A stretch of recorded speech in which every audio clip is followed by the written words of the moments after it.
binim kwampo ahu se se na ntise no musi ehunu no enti de o ma hyase no but enne enkona wie no say nhemudie no ekoso a de besi bia this time when I come me nya confirmation there I will mention names and then why o ma hyase esa no bakache mu se party mu money na ho titru mini anam rante ne maba wana nanka emu bi yegidie ni say 2024 ne ye wene nanka yenso ye brɛ aso na emfaso a wose enya no yenso enya ebi adino man no it is our time. There are people in this party omanyo say party nyoma mo nya mfaso say bam in your party no position 20 years akra wo mo yere omabusua omo side checks no ekom ni omo da.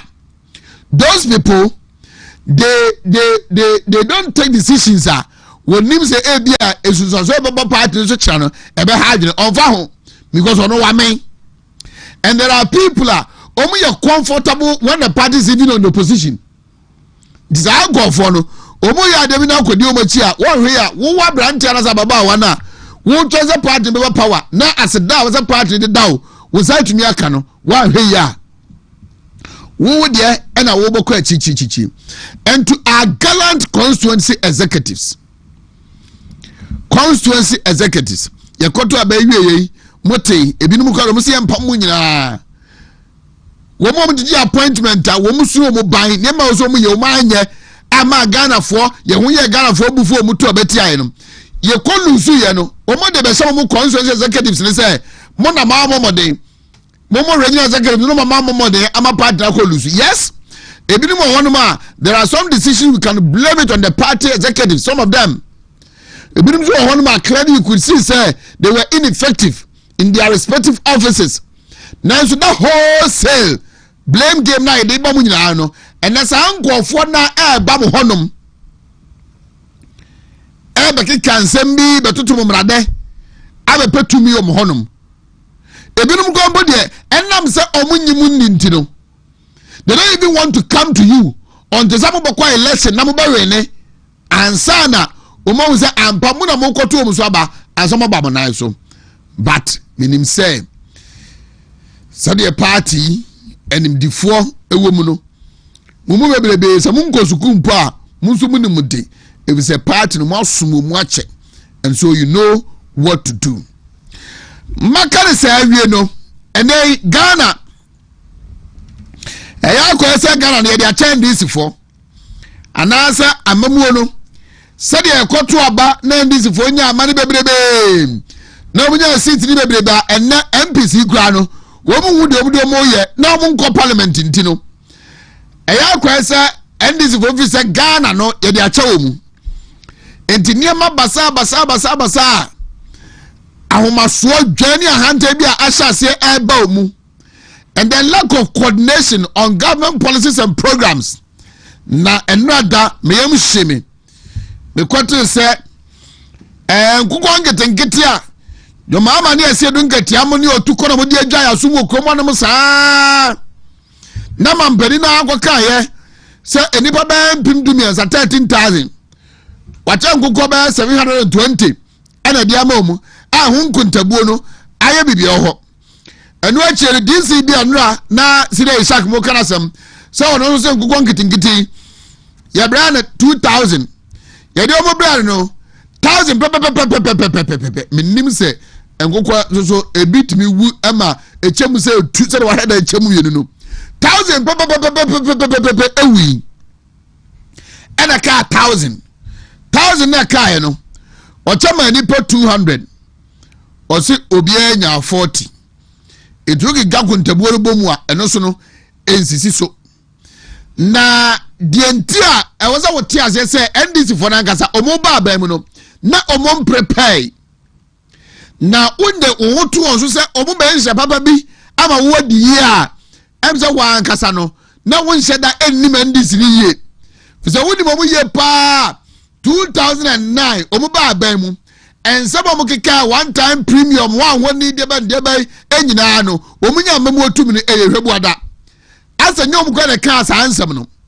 And then John Dramani Mahama beto aso from 2013 eba besi 2016 2017 ofri aban mu no wan kasa unim ono so ne nsam wa okekaye ene mpuatwa wotwa Ghana fo ye ntie bia mi odwan furu me ye ho ahoni deben na saa enei omo pa mamu otumi no ye ba omo kokko ye ka kire mo ye mu di hu nkomo ye ka je mo se trimu pa His Excellency the former Vice President Dr. Alhaji Mahmoud Bawumia ede banom se Ghana fo anhwe ohaw ene niema nkete a na danko akufo ne Dr. Bawumia mamuom ne ekoso na mo afa wo bufu ankoto ba ntia Dr. Bawumia na munya abotre ma no etie no na moto ba no ba mampani a agenkese trimupo nimidia ahobrase akomapa ahofama wode ba somo no Ghana be yakrabehwe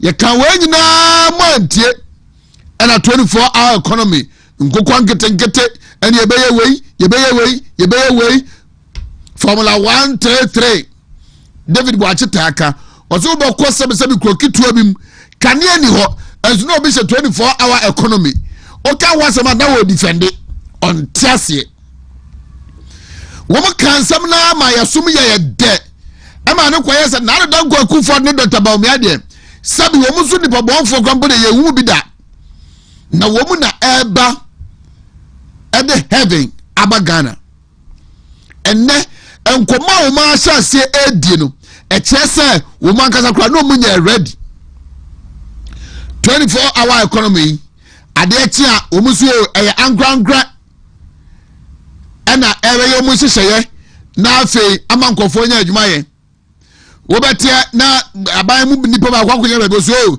aban na ebe ye wo betia se coordinator so ye be hia 4 billion ene de ahase we be no government communication as sports abeka 24-hour economy no aban fa kapre bakura bonhiem obati yesi akwati secretariat as authority ya chese niema basa ana mabuna wo munya agidie ewo 24-hour economy no ekusu atifie de komodi omu ana munya adwumanye na nyame atua ndisi foka ma enei anya Ghana maburu krampo mu abonti o ana omubuofu Woma NDC na maburu eno masha ase adane philosophers any motivational speakers eno mo churches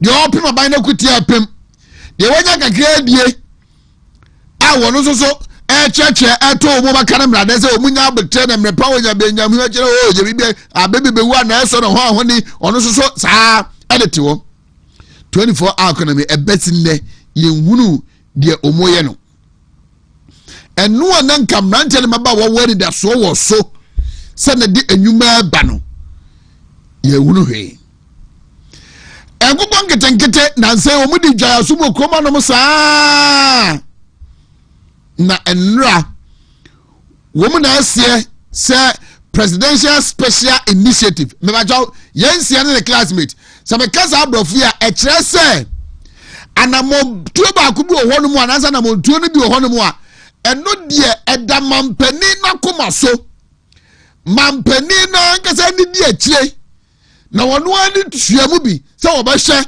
aye amaso ba mfaso e de abra omamu ni nyina presidential special initiative we mampani na nkasa ena aseda anwene atena se adwene ho e de aba ena wo tu ho anamo eno ntino ye na mpempi no sika ye twede ko mampani aso ye no enu bi ene ye de bo ho bra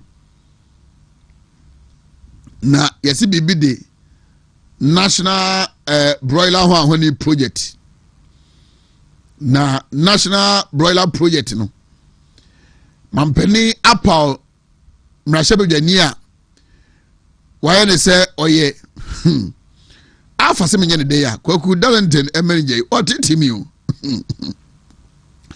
washada apal mrashebedwani a ono ena odini etua saa asoye na no na wahwe atoto ho niema eno echi no ya pause ayi aban krachi panyini a wono so eda no Asiedu anaze coordinator a aban na twasika ade awuram na nrada yengotin ngodan gosori a Yanuanom ayi City FM ne channel 1 TV for edio mu nkomo. Na nkomo ne se de esi kora so mu heda nti ase ye. Eno mu kofra agric minister. Sa wamrai na omachechi mu. Wo mu busa na obuzo mu se national broiler project no de be ya. What is it about?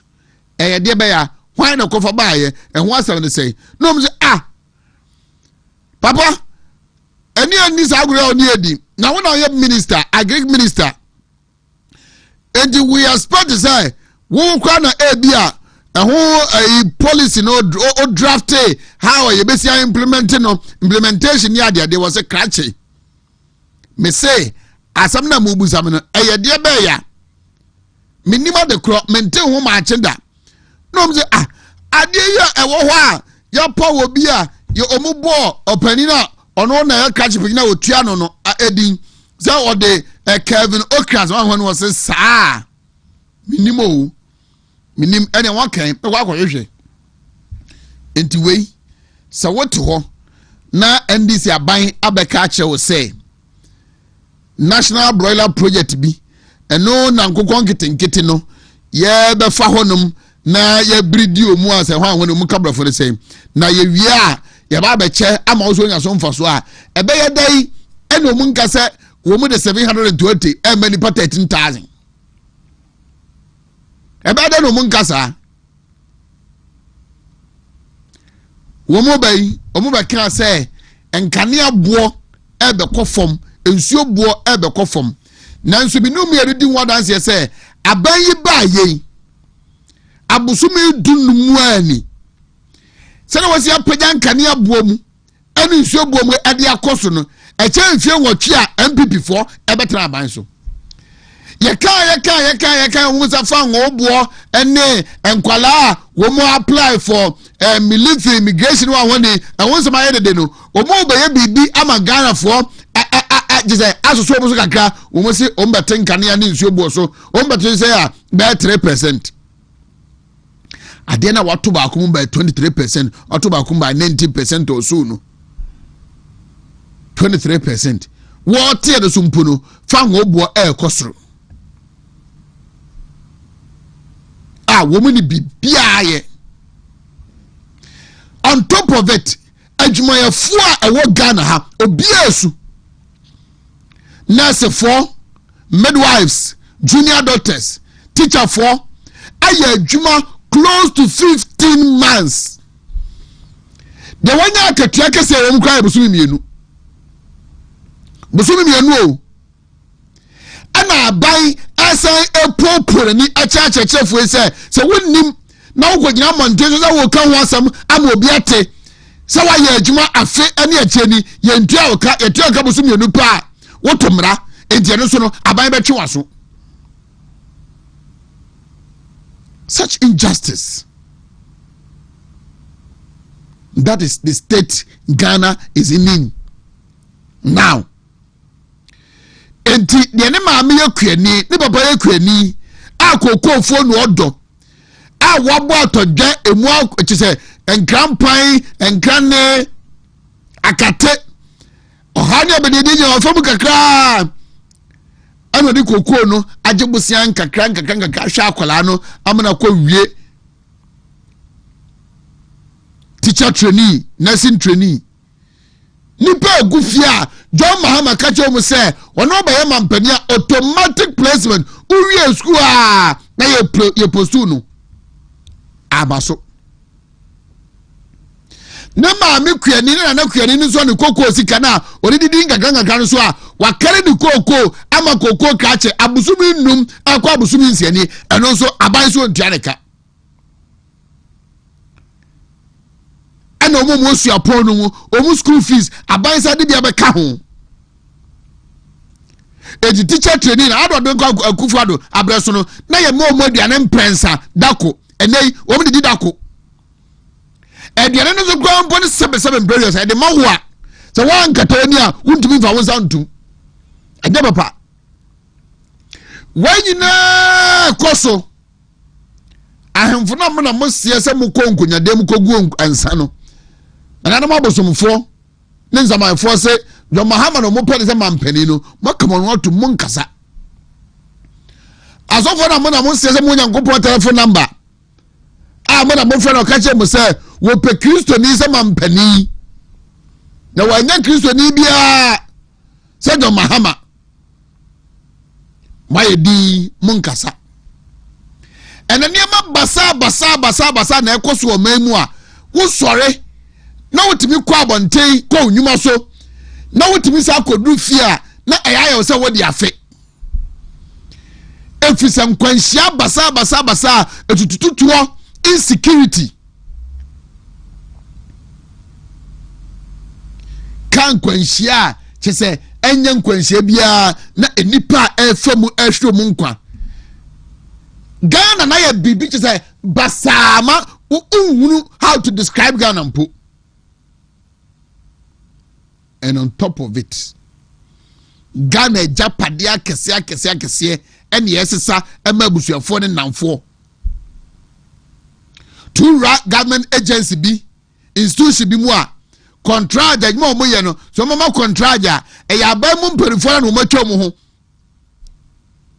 Control fi ngokra no mo remere wa no.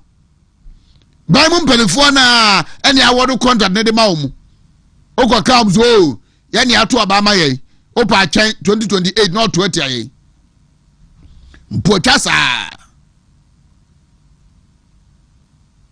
ntenne efama gudi Nyankopon ne dom ye no ya sesere nyina de mani pa baako baba sesere nyina de ma baba saje no wonya bia koto play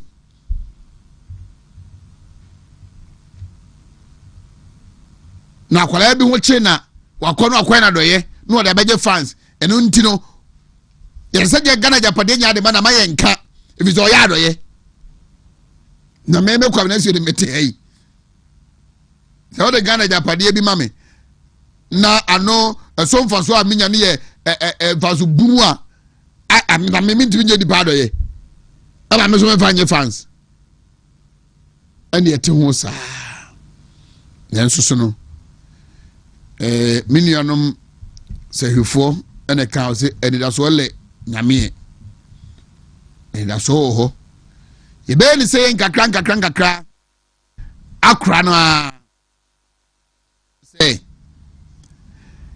2028 ina ebeto santene na yakoto aba ediama His Excellency Dr. Mahmoud Bawumia na waba abeye mampania ode akomapa nukredie obuoni ani die ebema Ghana fo na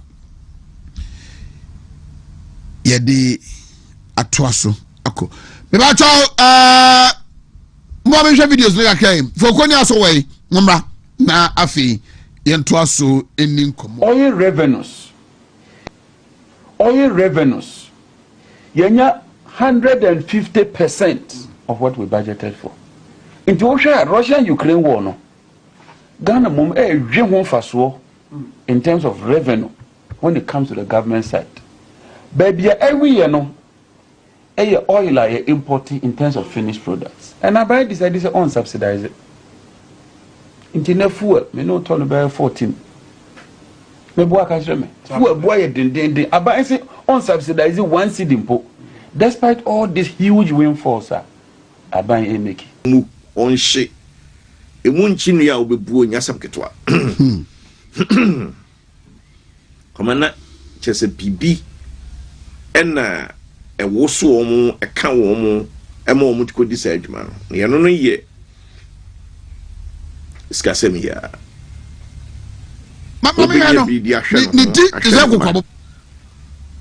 Na obewu na asaye ajapade ama nchirima ani abusia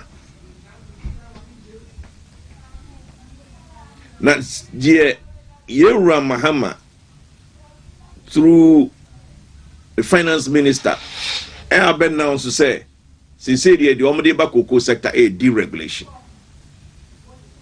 and open when am dey ma ho din nyina ne kogina pa because in 70 year aka ama deregulation ni kyerɛ sɛ edwaman so no ebo no kɔsoro a aban ɛbɛtum egyina ɔbɔma na gyina hɔ asa na sɛ ɛtiba fam nso so a aban bɛtim ebo no so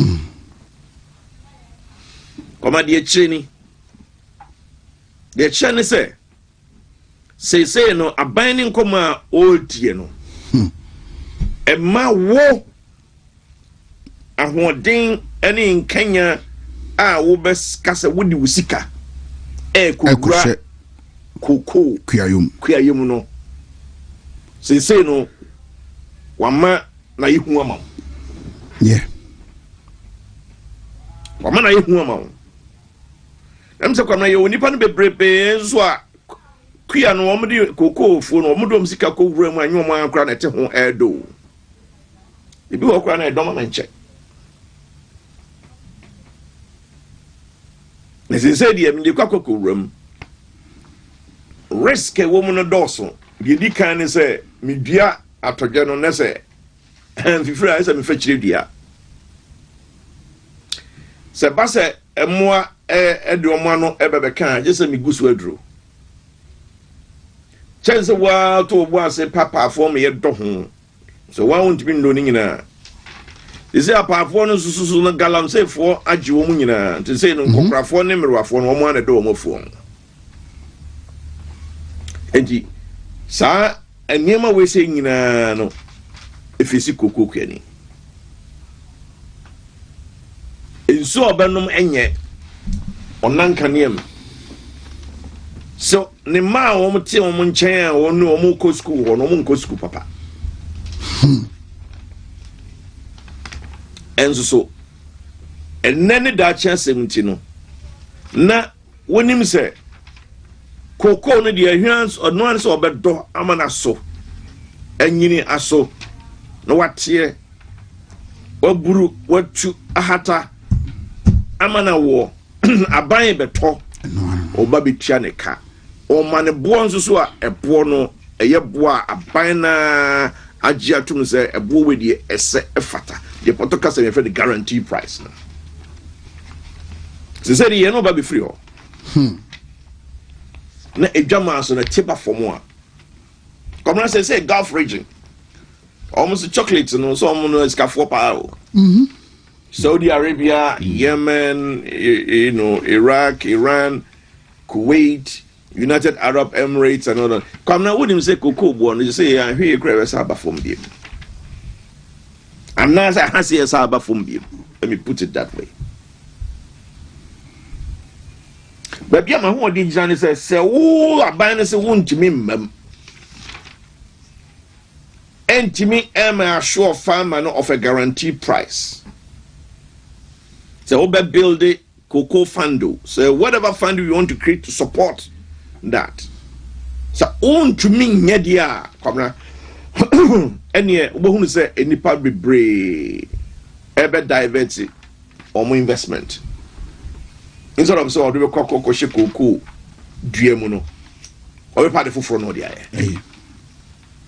Komna say what the hihye e ba. E say eni kwasa wo hwe emprepre nkwa ese wo hwe ni nsunsuan so mfie mienu mfie miensa ese kokko yekra no ye do mfie miensa hwase ete e ma ne yeye mfie enum edu eni na chi ansa na wo de hyehyɛ na ba san hyehyɛ edawe eni sɛ de wo mo asia di enkomo no eni kokko farmer bi wa wadi kan abobosia 3,600 when him say ene de ba wachi koko na wi wahata akokari awie enti scanner ba na odo so ne ka wabɔ no wakwakotua na wakwati bi atua na de aka no wahɛ de wode bɛɛ wodi na koko wafa ne nkonkon so wakwakwa no osubunani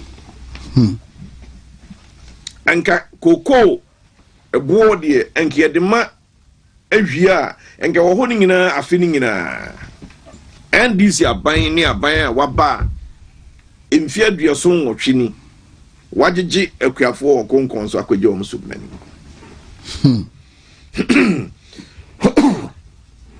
enti adwuna members of parliament no no omontonkoso yeni sika e de be mo ma bo mu chidom but ye de ano beka kasapa kasade ahye omu nkuran se eye Ghana adwuma no omo ye no na aban na ni beba no ho so no de nhihye papa na nse ye opposition ebo omo tuja efa electricity prices no what is say the electricity be kofom be 4% bi if you say o man chichire no opposition fo nso wo chefa kese pa room yeah because here dey yes chire no kan say dey tie na abra wo mu ankasa party fo enti bi kan sa na sabe inflation aba fom wo exchange rate aba fom wo fuel price e wo fom energy mix na the same na yemma ukwan wonsisi Ghana for na every window bia no onto electricity it did the same thing MPP original ya safari almost omote fuel price no sa de krono na MPs ne eye sa de bia aban no na ni beba no ho so na odin hihye papa ebeba na cocoa sector no kwabna say oti ho na wo hwe wajapade a waya uzo masifie o mi woka ene mame nko dofuo efo no kwa kochusu a na wo kwa kochusu kokofuo fi say eso ma unya ho mfaso a esa ya japade esa de maw eni munyam esa de maw so acha say enti no adwumaso ena omo eye. Now, you're a friend is saying, Governor Addison, right? Governor was as Addison said, see, you're ready. Send him a move by your ding.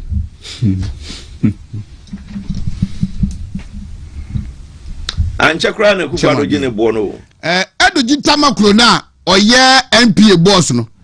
Nanim Guasie, Nanima Guasie and ne posture obi o TV so I was nka PD TV no o page the team cameras and capture no and no ordinary say akatere nim asine triase because of someone omo kan ye in opposition and na nyame tua ne kan ono an ye ne kodua MP na no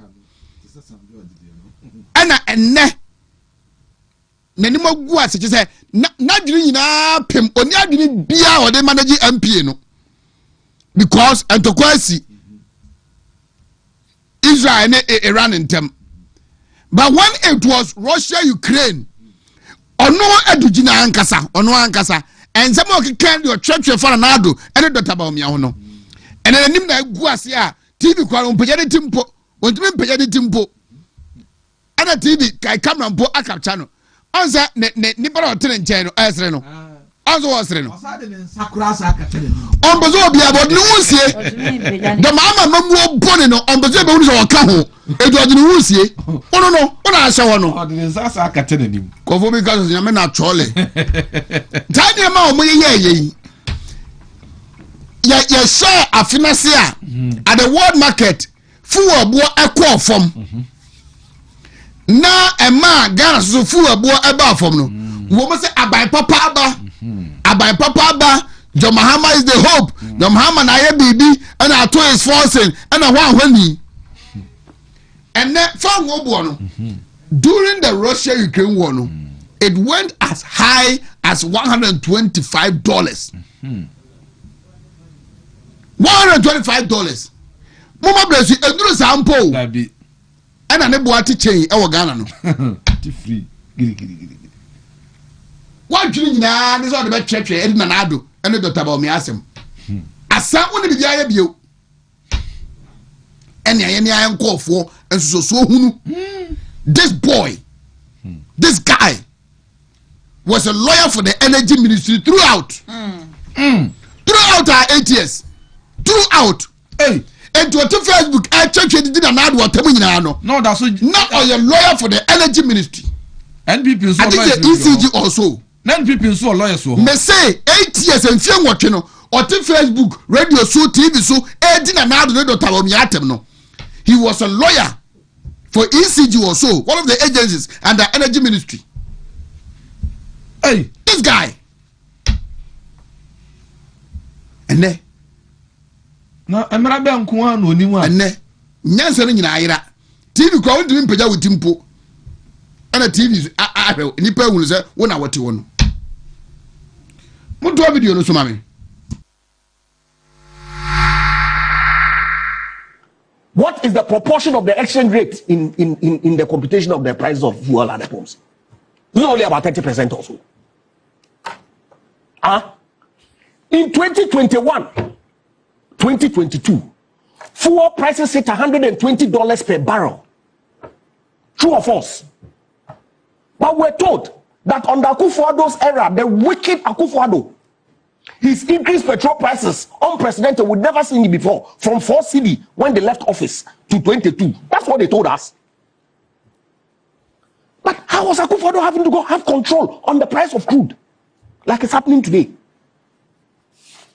How was Akufo-Addo going to have control? But he did politics with it. You said all manner of things. Today you've come to sit here.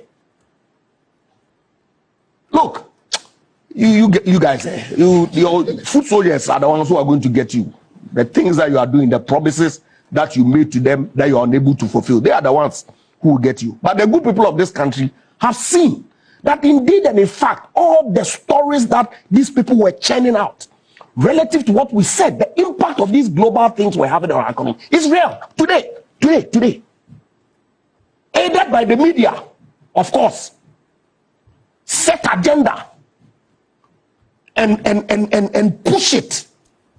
Akufo-Addo is the devil incarnate. But we all know the dynamics that went into pricing of petrol. In fact, the government of Ghana doesn't own 1 liter. I don't know whether Boss has any stocks that they keep on their own. All the products that come in are private sector owned. Government of Ghana doesn't own 1 liter. People go and import these products and bring it in, and based on the price that they buy it, they will come and sell it. Of course, you have control in ensuring that there's some, market synergy, and people don't cheat the consumer dealers. That's why you are there. We play politics. Today, it's hovering around 103. If this war continues, I saw on the airwaves yesterday, one of the news portals reporting a projected $150 to $200 per barrel. If it happens, well, what are you going to do? What the government of Ghana has in the pricing is tax. When we're in government, we use the price stabilization and recovery levy. I have letters that we wrote to the president seeking approval to suspend 0 rate that levy to cushion consumers because we didn't have control. And this is the kind of things that people said when they were in opposition. So what are the likely consequences if the war it's up in the sky? It's up in the sky. They don't have any control. They can't do anything about it. They are promising, and it's unbelievable. And only when the price at the market was $62 per barrel. You know what they were telling the people of Ghana? About Papa, and that it is by their good management. That's why we're buying petrol at 9 cedis per liter. Well, you know that statement is untrue. It is purely because of the market, the price. But you took credit. You took credit. You said it was your doing. You don't own a liter. You took credit. Today, you are coming to say talk about FOB. What has FOB done? Japan Mesa, I don't know. Ghana Baya the Enche. Good. Yaba me patisha pejaba tifuku fanmame. Fanmame na menini wiya na moba. Na yemeto aso yemebo no 10 nebre ni so a menini enwiente mama part no. Rosalinda. If you have Rosalinda, ya aso. Ntino. Aso kwa Rosalinda na eba no. So mpa hema. na mede ne ntrase na yini nkomo ntia so tane nchema me na mene no emon komo ye wia na yaba de aboafo no honsem naba na yato so edi nkomo efia Wontumi TV sunie na said ya dare da nyina yene mu edi nkomo no enenso yene mu trase abon nkomo na yahwe de ewo ho ewo omemu the state of Ghana today anyway Sompahima Mami akwaba Mami mo official ba afi nyina yehu afisi se ba ha se na Ghana asesa ama nipa nyina hu ne se nipa we ya ye na betena so do enya de obeya de papa bi amaye on say wa mo ba ya kan ya se propaganda ena o de abetena so enti ema ohunu enti afisi se bra ha se na Erade aye adum na Ghana fo nya realize say bibi ye kan ya omanti no nti yensa amara baby e wose yeba that's akwaba mama wakonya na chi a abusuafo na afi yento aso ni nkomo yo we there said the chief okano ene dasronko most people and as you guys say pardon bebre ho mu mi ache obo ho mi office was say me in comment me so me in comment I know what you say o say what you say ya adum keke enti me fasa akwenye isu na machia ni pardon nyina tichu yana yenene eti asantimem ha otumfo o say tutu otosumienu onene ye Lady Julia ne na hemfu nyina me fasa akwenya mama mo nyina afishia pa sanso na me fasa akwenya na mama asantimem ha de sa wo fa MPP a regional executive sa chama Wontumi onna odanu na misrenya misranso ede amam se wiase no o ye niema bi na nipa enibrea na wabe ye target na ye de how ne atete na ye de mawo but no credit e ba ko nti se no credit e wa bibia mu no menim se Erade ebedi ede amaye na masafa sakwenye nsumachia asukwa asukwafu nyina titu ya hemfo ye mpanifo wo asukwa efiewrafo adofo wo ho madarumo na mbo babitie monam onye jidie wo mimu ama metumi atena parliament we ne de toso 9 na minim se still a mompa ba munim se mama me de dadwuma ye hote nti ekwan bia so no bo pese bo bi chidom kopem se Erade na abeka che se baba wa fi de wa bre trase nti sa enchie me de komma asukwafo nyina tichu ye executives ene ye police station executives for mo ye adwuma edemaye say Erade enhye mu nyina den na omamo adwen sonko am betri di agina ma MPP party if you say ni pe nyina ehunu say ye de no kra na so mu but propaganda nti mo ante yase ama eniema bebre asakra sisei ahokyere wo man mu no adadi pefi enti mecha obia yempani for regional your friends council of elders mecha wo mo chama anto baby obia me pedi for nyina obibia minya obibia mo na friend so asanteman nyina mecha mo sabri ammo hu se mo abawa ne mo somfo ne so me wo ho right parliament to say Everybody had a room. So said, yes, said the woman who is a Kuma. They are not the paper bread who said, hey, no more parliament, 87. First said 88. 87. Bobada Maya Juma. But no credit. So Nipa me and Sakra the Becano crack. And Sassashi, ever parliament. And Anna Kabima Minkabi, a buying on so. Ain't me, yes, a back of war, ano. Yea, a dom kuma, ye Juma Cassia, and say, ye share a bino. Ye shannon she and in them rats, some more dear Juma, whether the ending in a toyana. Sir, and ya dear, a toya, a yen yassa dear.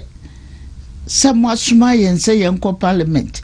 Na yensu yenko ka hu ewo ho mi mumbre ya said yes e be hwe se aban policy na wode ba na e be bo aye anasa embo aye aban ensema wodi di enkrofo no e be bo aye ana embo aye e bi na ne ye ka about enkrofo yi wo madi o me ye ka na fo once o mu di wo book mu di adantina wo obaye wo de mrabe shish say obi bia ye fa no after December 6 no ono ne yin ni din film so e bi ma ye adwuma several years ye nemra ebo ebra sa ne be ni nyina wo se ye ka ho asem na ye ka ho asem say ye wra chief justice ya ni yi na di ye nse da enya nyina so nko ebia nti e wo say ye yi so ni nyina mu no na chese mo ye ka ni nyina no na shepu eniema bifi say ye ya ka bebrebe nyina parliament no enna nipa hu say dom kuma no ye swade nanso yensema ye kan yensema ehun behia amagana atentene aye adwuma amagana yenhyehyɛ yɛde nhyehyɛ pa ɛbɛma yɛ ne yɛtumi ɛde aye adwuma sɛ de fata sɛ me a me wo sɛ abedi ekyira oda ye friend sɛ minority leader echi Mr. Media and they say stressful dear. I Juma and Yamra. Aha, Namakwayo obey. Na Ghana, your friend say MPP, a mad dupe and a way aside. A Juma no, I know she said, ye baby bomb more day na ye jina. I was near my baby. Any woman was it a mad dupe? A mad what parliament, a dear 9 back.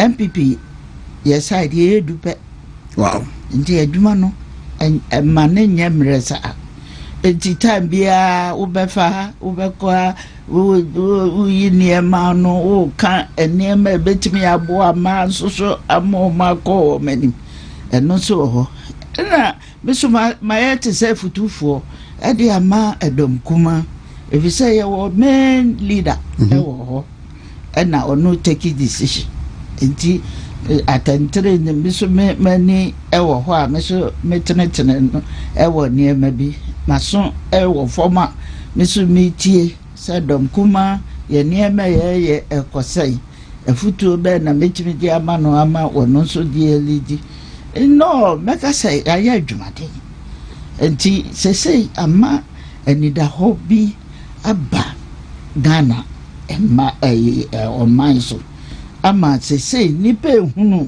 no kra ene ahofa masonko MPP for ye de ye adwuma unlike ni aye hu say mo ne mo colleagues na mo wo mra so be fie no edin koma ensem mo ke kan ye ne mo ye ya e ma mo nya mo tumi no ene eni said the Ghana for na ehunu se ne mesi ko na how do they feel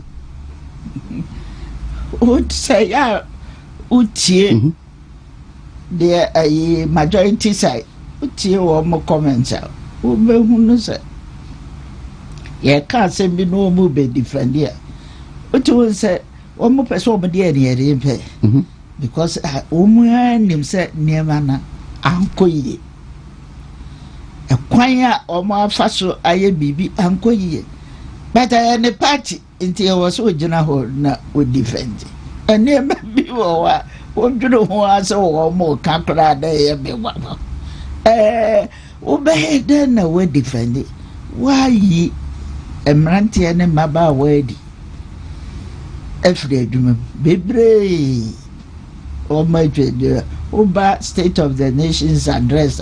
Wabeka say would they want create jobs over 1 million. 1 million. Inti wama uyi wama dino.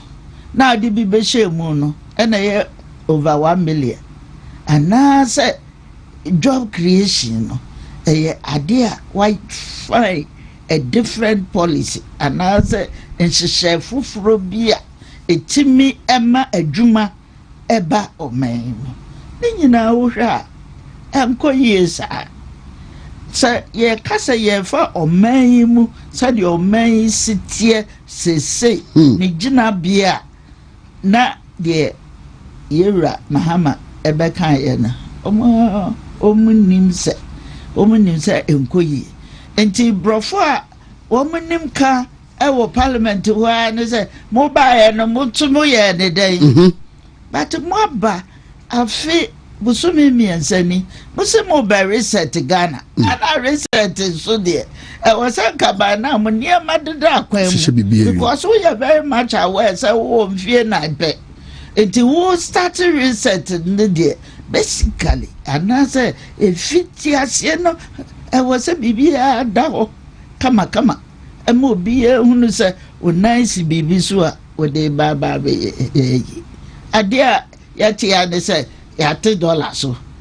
adia yati ase yati petrol so ene petrol ejina say ene petrol ejina say sa de manu ena wo mu ehun say ema ehun say emoa say we follow the debate na ekoso after a State of the Nation's address na uba wo say microphone no o mu ni bibia aka asamana ya kan omunim say no great do and the daho but the year hwehwe free Ghana for on say boba bie mu aso abie mani montie de ya ka asabia obi aka na fatu nsani ani na hu ne nokura ewom ebi ani anama ye tu sese a ye nama ye ni akuafo edi nkomoyi ade ba ko a parliament omo say ye sunche Woma asamato. Sano Mukai. I'm saying we are crying more than the bereaved. That's the before kata put on casa woma cry. The extra would say wo ye Ghana near. Immediately we say before me adwen papa bia maye. Omuni asem papa bia de maye. Sa pass Ghana koko. The major mainstay and when the conference car at the Maya to me yes papa free time immemorial ye na nanu nyina twa MPP mpenufo abaso enyinara omunyina wo be se efije bi dankwa eko buzia ene eyi nyina omunyina omunchi nyina koko afu ena ede wo ma bedru baby omro ene scholarship ye dema ene do wo ma ba bedru bebe so a wo mu we he wo hwe kumase fa ya na enkrofo nyina fe eye adan ya kese akoko pharmacy besisi ye asafo ashtown ene amekom all those big houses eno ena edi ya bedru sabre na hwe Ghana abakosema koko yenti su da biara da meka se yewra mahama naban ene wono ana omo asset record ewo oman mu ade binsi krada miwa moba no mabe ma abehye Ghana fobo se Ekufuado naban etrimoden ena odi edi akuafo enti etrimoden na odi edi ye no amba amanaba ne say cocoa no a ye cry no upeja move from 475 edikosi 3100 no enu korampo kora no wabo mweti mo ba ye nsoso mo hu se cocoa price no korampo kofo enso ni nyina chi mo manage de kakra to so say na 3001 and fe o mo de 150 eto so achire ni nyina ekosi 3575 asede enso so ni nyina mu hu ne sa eye den ena nhihye da ho dada a ye de to cocoa forward sale ema akuafo ehun to wo mo no mantumi anye sa nhihye no ama ene mo amu be ka che se cocoa ebo akofom enti ekwati so nso want so you 1100 yetete sikano 11 million ana what so enti wo no wa wunim se cocoa ye tino 2 seasons in a year na eye akuafo sika ebe akuafo nsem sabre no an o ma chese o mo niema ato ho na wo tese sika twitwiri di efiri wo mo kaso no na wo fi se ade na waye mabu akuafo abem completely apart from that say what ade no so no kra odini koko no kokra onya krachi ntiaka emfetika no emma no omo de ka twa ye ho ahia ena omu ntimi ntina ye fie America kwa no omutu said de beya bibi beba akrachifo no krambo ena omo te se yaba no omo so be kasa se abanzi we omaye sika bi omaye sika bia wow it is anya mano ena wo se donkuma etumi dra ho danadi ama omai nipa wo mu nyina eti na ometi ase because wa wo ti dwom a wo ton ade no enne bebre ka kire me se omokotra dwom a nipa kra ma ne abetade ti di obi bi sanse na dollar no o se ekosoro dollar no ya teso amana bafom nti nka ye nim se eniema nyina so atete nti ada ne ento ade mami bi de na samakura o ka e wo say na dollar ye 17 cedis na yete ye shop ni pay bad e ba ye beto ade de ye ko de beto ade enne de ai musi dollar na ya teso adenti enipama answer ne ye ba ko pe purchasing power sika a ebedi nipa nsem ebi ni ho yentua ayi contractor sika wo di abanka ontua sika emma nipa nsem eba ne sa no dia sa wo see inflation and drew 3000 3.107 krabukura sa ade entimi so because purchasing power eniwo economically ebetimi amane ma akoyi o meimo nti ye wo problem kase e was here magana for any dawo because ye too mofo se mahama de wa ba payo yenim ne obeye achire mode aba ene praye ena mode president ko again wo obeye foforo but nada no ekomutri emfamfo zo no say ye de my ho kra bukra yenim say na de ye wa kwanya ye de bie mani e wo ne ma bebre ho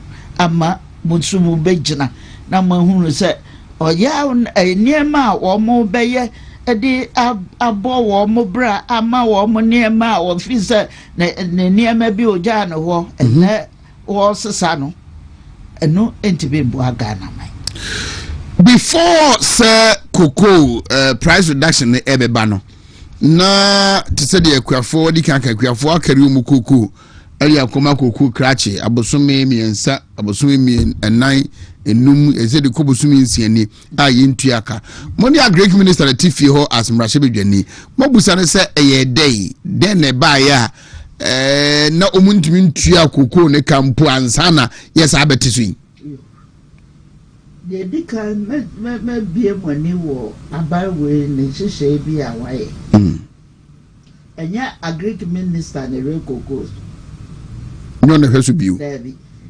say finance minister ono na hwekoko eni ni sikatwie nyina aban ne se die nti no ye ne sa ono na nim de je a waye say ne na dwene mu no finance minister ne kita sika no enti ono no betimi ahwe say yemfa sika we entu we de na minim na mi fi say asie ene say propaganda na no mpeso mo ye ena ya madola aba fom ena economy no interest inflation akoduru say interest rate so ate ene sa na ba no enunti no de ni nyina to ekoshe ne sa no first or control mi tue obi aka ontua obi biaka eno de aye adwuma enti kokofo no minim de ba ya since 1993 yamba forward sales eno ne de solve kokofo problem no sa abawe edru sa breyin ko ano went to me anye adwene a ode eba betu ana epo a wode betu nipa etirimu ne se abawe bo abosia ma ne trust nti ko baby a unya abosia ba anya correct forward sale in shisha no such that minim sami wo koko this tonnage me de beba be over 1 million me de beba nti se koko no me was a tonnage na me de baba jisika say at this particular price if you say me madwene mu no ene me hwehweye mu no me hunu se a bedroom pempesuo bi no na koko boda na bafom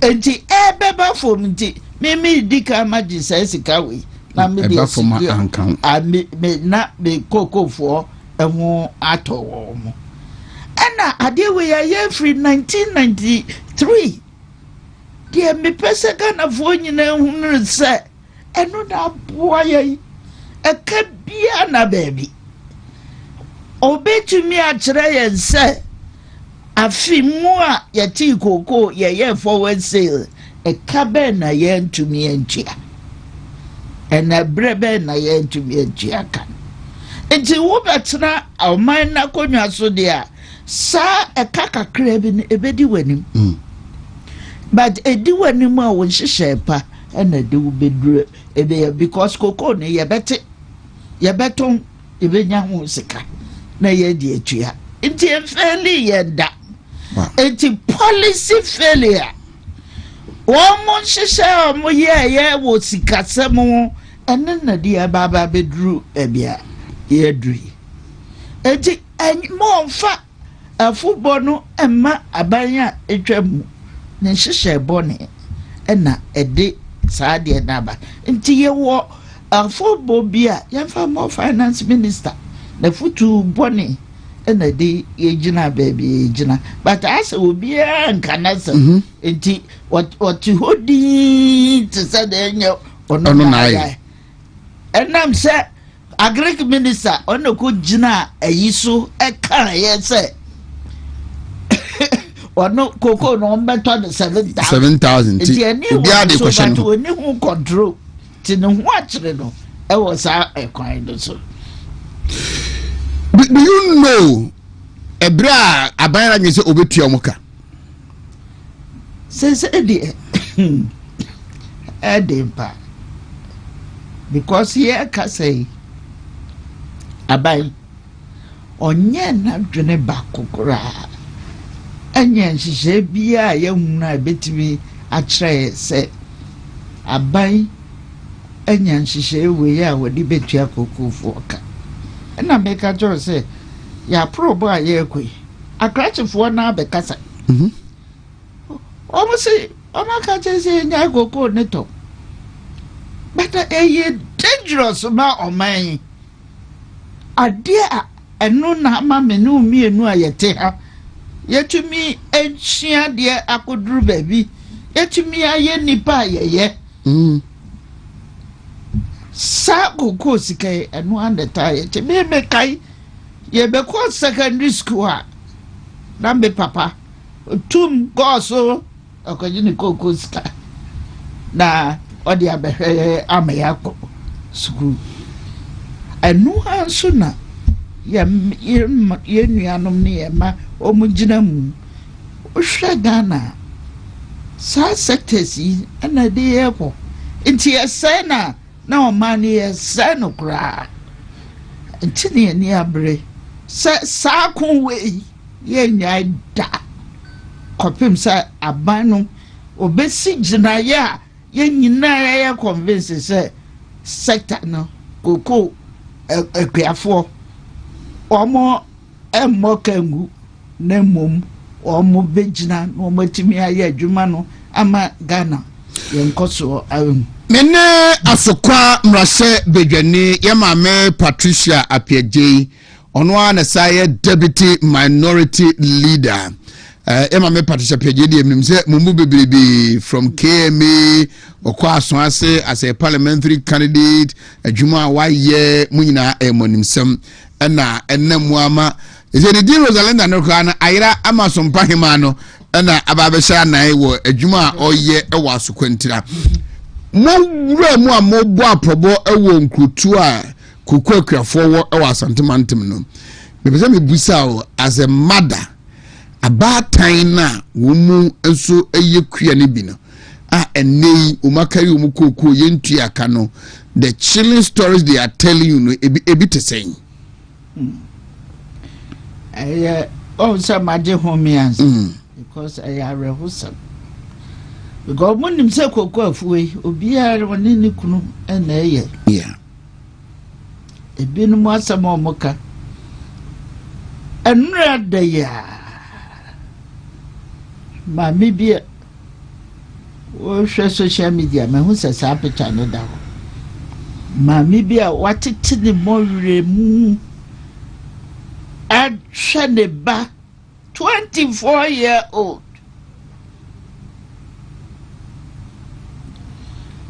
and I'm saying Tony Koko nti ne ba no kopesika because ono so ni adwuma okoshia ne kwanhia wawu mami kita ne bay photo no osu afa bi woni ameye me ho na metete mami ba kunsusu ebegina ho obeka woni ne kunu osi bronya abre no mi kunu ko yare da hospital na hospital ya no odey ye ma ye se yenkoto eduro emfamran ya bobo se ye twa ye hwahia afi etue na baby e enyeyi nti ansana ye benye bia ye de eba no na papa na waye nyame de se ameka say bikoko be di akoja krache kakra binya ye onu so onti ha eyi ayeye kra ehun ka yentu ha ebia obi susu dia ne se ne ma ko school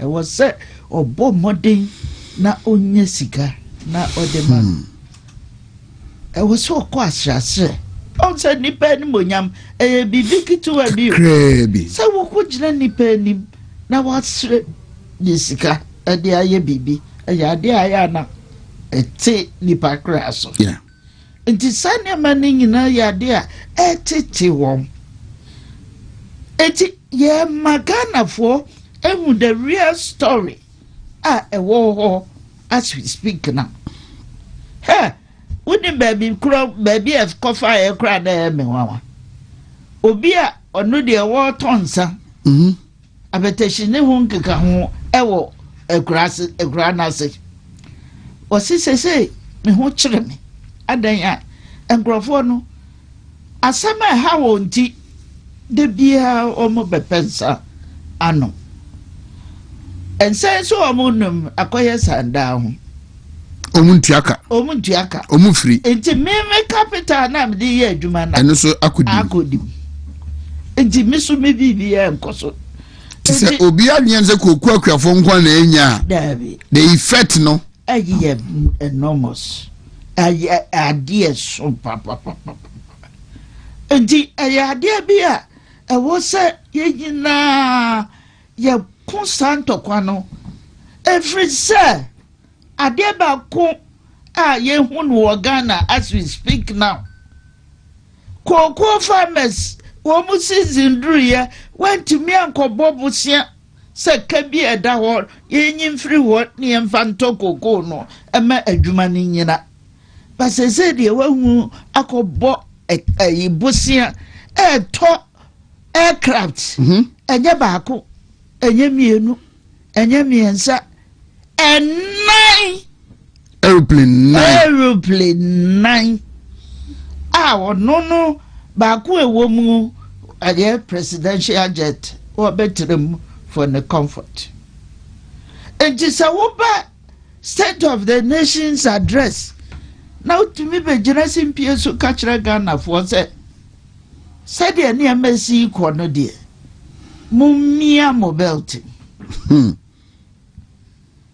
yɛn tighten yɛ belt the question a ebisa ne sɛ yɛbɛ tighten akoduru ɛhenfa abrebɛn ansa na nneɛma yɛ but asɛ tighten your belt no wo yi wo ho afiri wo ahotɔ deɛ hwɛ akuafoɔ no questions bi a wɔn mu bisa sɛ wo MP wo yɛsɛ Ghana abɔkɛyi wo yɛato sika so public servant yɛato sika so aban nkurɔfoɔ a wɔde wɔn nya presidential staffers a egu hɔ yi a wɔde wɔn akɔgu Jubilee House yi yɛato wɔn sika so ɔmo a ɛyɛ adwuma wɔ cocoa board yɛato wɔn sika so adanti na yɛn akuafoɔ deɛ mo pɛ sɛ mo sisi yɛn na mutumi ɛti yɛ sika ɛne yɛ ahoɔden so mma no kɔsi sɛ eti ayɛ adeɛ bi a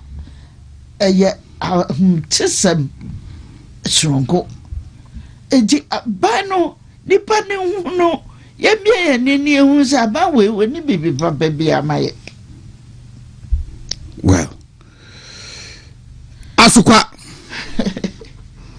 te sɛ uni aban mu te sɛ mfie nwɔtwe a atwam no nanso menyim sɛ okakra bi a obetumi ayɛ bia no oyɛ asetena ne te sɛ asetena ne deɛ awurade adaworoma mehu ne sɛ ɛnyɛ mmerɛ saa ɛfiri sɛ chief executive wɔte akonnwa so wode adeɛ kɔdaa na sɛdeɛ wɔbɛsi atwe ne naase ansa na common fund kora wode bɛboa amanfoɔ no wayɛ sɛsi a meka sɛ yɛwɔ request bebree wɔ hɔ ɔbɛtwe ne naase saa afe ne bosome mmiɛnsa ni me common fund ntumi nyɛ adwuma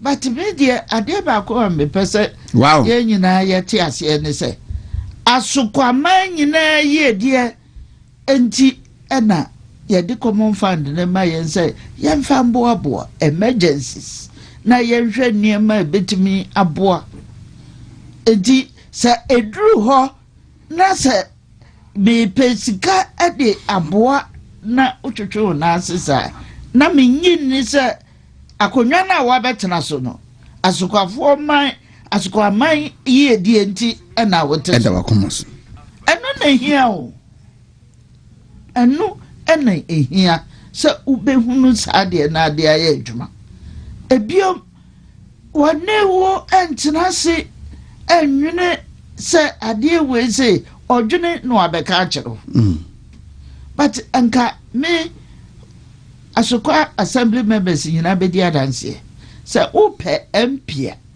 wɔkɔ assembly meeting sir.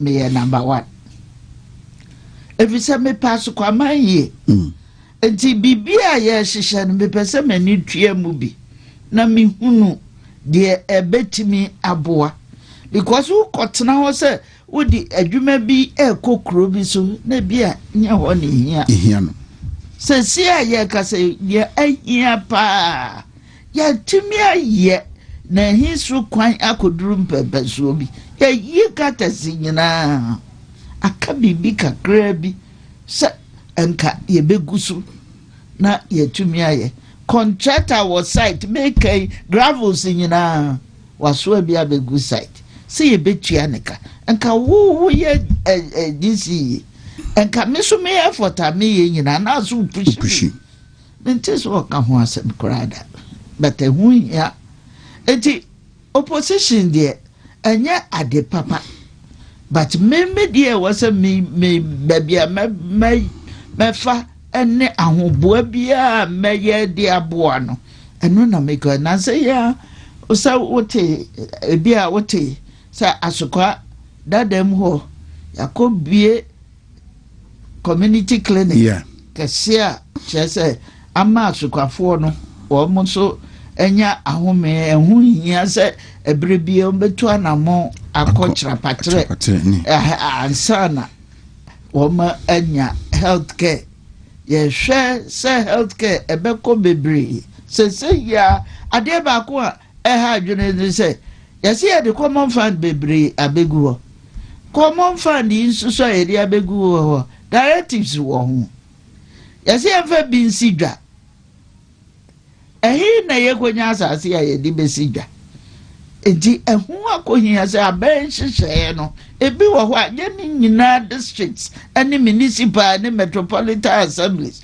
ɛna favor wɔ mo enti ɛho hia yɛatena se ɛne minister for local government aka sɛ ɔma yɛmfari adeɛ no because asukwafoɔ deɛ menim a wɔn mo pɛ paa ne wɔn mo akwan nti akwan yɛ deda mfikyire ne nneɛma sɛ sika nka betumi ayɛ bebree ama atumi aboa ama asukwa afa ne ntoma pɛfra nti ɛyɛ adeɛ a yɛbɛtumi ahwɛ ayɛ saa nneɛma no a ɛbɛboa yɛn ɛwɔ kwa bi so nti yɛnka ya no ntumu na sɛ yɛ common fund administrator bae saa ne kasa yi nyinaa yɛka kyerɛ wɔn sɛdeɛ ɛbɛyɛ onkɔfa some a line of a bi ma say chinchina me wo dwa kora mpokora na me ni asase a me fa sika we nto na me fa kɔ yes adwuma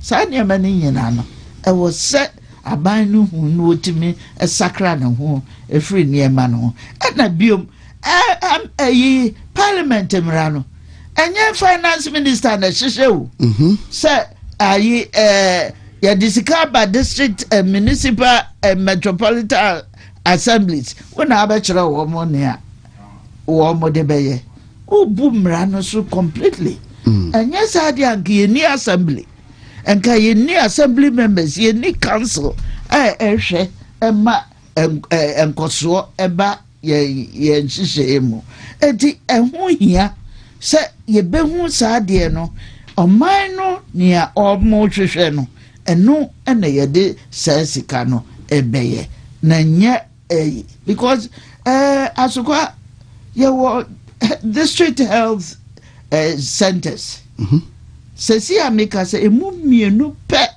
ɛna ni clinic emu mmienu pɛ se deɛ aka biara ɛwɔ ne health centers a ɛno mpokura no ɛyɛ adwuma nti according to the books of the health no deɛ but me da yɛ so deɛ nka deɛ me kan sɛ asokwa ɛwɔ 12 electoral areas nti electoral area bi nya health center ebetumi aba ɛno mpo wo hyehyɛ aka bɛɛ 9 pɛ ɛna yɛni saa adeɛ no ɛde ma wɔ mo nsuasɛm electricity ne nyinaa wɔn a ɛhaw ɛwɔ hɔ yɛkɔ ne wɔn kɔdi nkɔmɔ a na wɔn ɛka ɛyɛ oti ɛne Kuwait wontumi ntu nsuo hɔ unfortunately wontumi ntunsuo ho so ko tunsuo was abia ho pe wo de yare na ma omanfo every say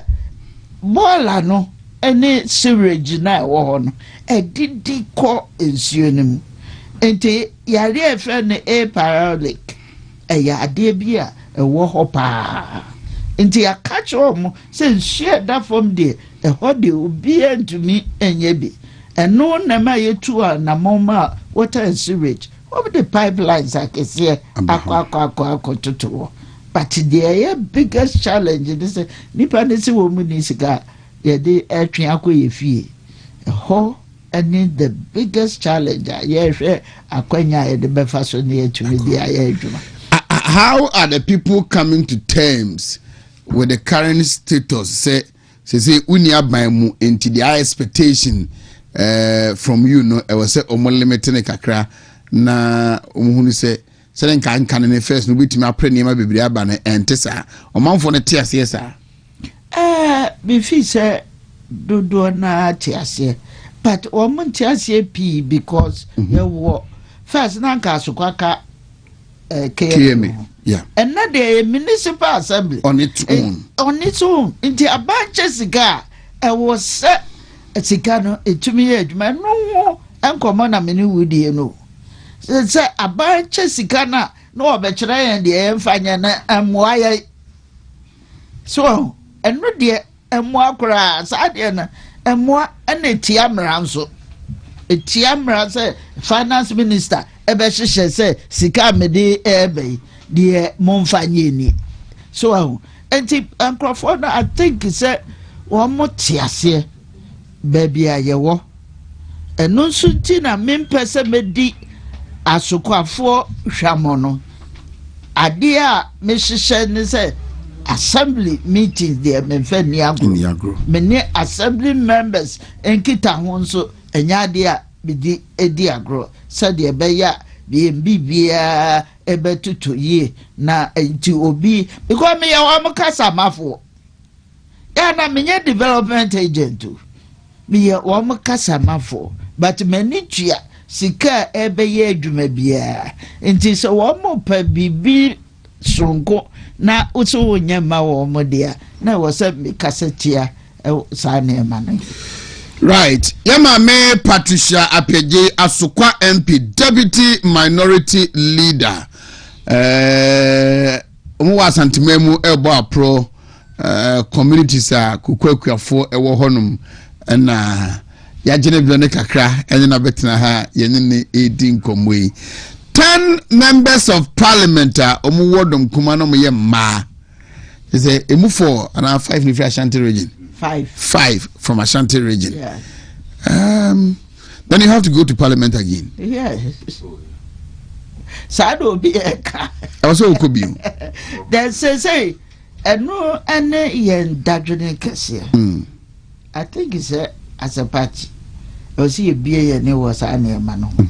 Because ewiase afa na nyina emma issue say emma be partner emema me bacho use wuntie word here a partnership enye se ye beje mema adwuma ye partner ne ya adwuma no na de ewo mu a nipa fa wo mani hweye ne se ba bia oba wo bia no ye sheda yi bibi papa de ma wo mo se de be ya emani mbebe nyam ne wo madwuma wo moye ebe ya akono ama nipa nsoso ema bebre aba adwuma ni mo enti wo oba da wadwuma no a esu se de nipa ehwefa so wo ze ayi yeti municipal assemblies in first one of the things that asukwa a benefit here and they said World Bank a facility by yenti minyi asukwa free oba na da no ti ye de bema ne de aye adwuma ama monyam no aba enti mesamo ya de aye nyina ye hwe ema no participation de bia ukọ party mu ye beto aba the old ones a chairman na memangwa Mr. Mo and one among ko anasa you make the effort but bibisi kwan me feel say apart from the stereotyping I had to say adwene bi say e ma de untimi nkodi ekua sa no ade ba ko a ebu e ma na be me say mema no peja wo mo ebu aja kenten so aja kenten so da ye de ensa e wo ma no etofo meanwhile oba no ebetimi aye adwuma kra ache mema ni bi say ameka say insha so hwan de ho oba na aye chem ya acting chairperson ho say ya say de na emesi eko besebo ya beto aye beto e mo promote ma no Emano, Momo Medi. Thankfully, I don't know whether it's a coincidence or not. Rather, this will lead our conversation to one of our young, vibrant ladies in our party, putting herself up, leading the youth wing of our party as the national youth organizer. Yeah. Na, party abakosemuno. The national youth organizer Oye Oba. Yeah. And I'm saying unkoma will lead to that conversation. It is good. Mami, before somebody na memo attach kakra on no so bid say obeli the party as a national youth organizer no. Party reorganization, membership registration, ekose ewaskwa. Oh, asokwa de menyini say any problem. Initially no. There na omo can no say police station executives no. One man ye no. A man crofo ani anje wo papa. Omu fi say bibia wo party no mo na kwajefa. Yeah. Enti wo ko obi ho a na nipa no wo abufuo adenti na wo munya ne entra ye baby but I think he said that face na I was here lifting enti ni nyina so gina youth no. Thank you. The youth and engagement and non the vibrancy be the party na me nua be ya betiwe and Oba wenim ne nhyehyɛ ya ene na dwenkyira wode de be ya adwuma no obi saaba otiwe wo se wo se ye de wode party vibrancy bi eba mesamo ade a was ye hweni eye because even the party wode yi ma no mako hwe oba wo mo eye. Thank you. Over here, no. Your first, second vice chairperson. Say, or vie for the position of women organizer. Of a woman organizer. Me starting me politics. One of the things my President Kufuor any about me also because be bien why I can met nature. A dream be a DB, maybe. Na minim se ahode amokita no ene youth na mokari o mo no mo betumi ama sa vibrancy no aba menti manage na ye mpanifo a ye ma yakwa ye adwuma ni bi no if say ye timi nda ye chi emfa ma no e was say ye push no ema utumi eye na adwuma akokodura wanya no eburu mema edu de so I'm telling you oba the decision to contest no kra no yes sa akokodura no eburu mema edu de so mema de so fi say wo mo entitlement yes but no wanya sa akokodura na wasi from there de ma obia underestimating the capability. Thank you. Idea. Who said, Yanni, I woman that I to be mentor man. And man so a pager. Moment to be Eba ebe page party no see ne pempen so because lose ye nyina non communication ma ye lose esa ka ye to me communicate well ye chire nipa eniema ni so a ba nipa da se ni de niema study sitie afa obi ehun say sa ma party kai o ma party kai ye nti but ebra na so ye nya asopa ye hyehyɛ ye ho yie mo di tumi na ma ye sɛ ye hwɛ aban ne hyehyɛ ye hwɛ niema ekoso na ye nka ho asɛm na ye make sure sɛ ye ni ye de hyehyɛ pa ebaba beto Ghana na ye dili enti obebia obeyi niti montanachi no nyedu mo be PS nchen Dabi ye be boa mo oba wo mo eye mam nkase mo ye yi motu because ono obey one mema na be ye adwuma mema na be boa no ama watumi aye na adwuma ompia wo nsi nchen na mo be lead na watumi aboa youth nano ama niema was wo ye the boa party na the voter register it's about 65 to 70% youth and wo need the key oba no obetimi aye right mumba yemfa bibia entanechi so boy ma me da se me ne do be ka twotwe na menya akwan na meni oyi nto so ewa ade ase se ne wama ye nyina ya twetwe enkomo ewo ne a ekoso wo man de me di twato akra so obi ama na ne na ho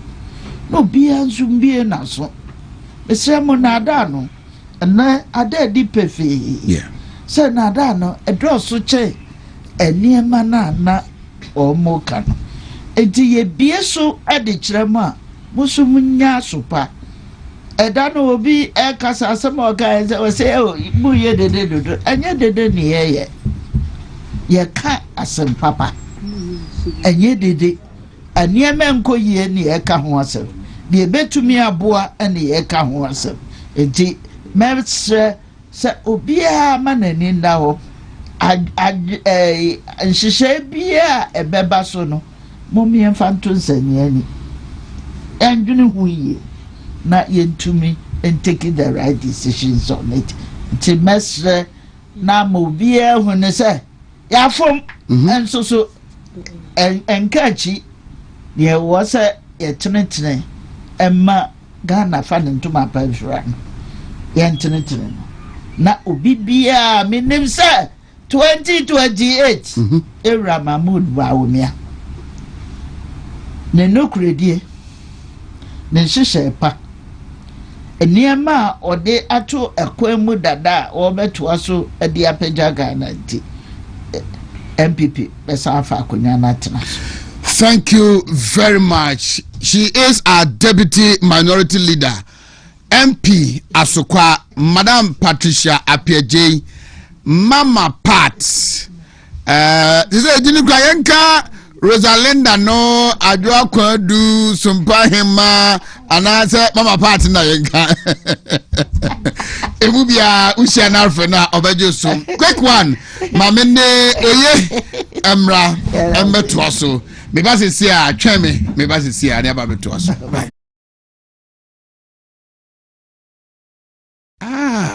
amanfo bi kra sisi a de ebo no de amana ne fie nyina ye ma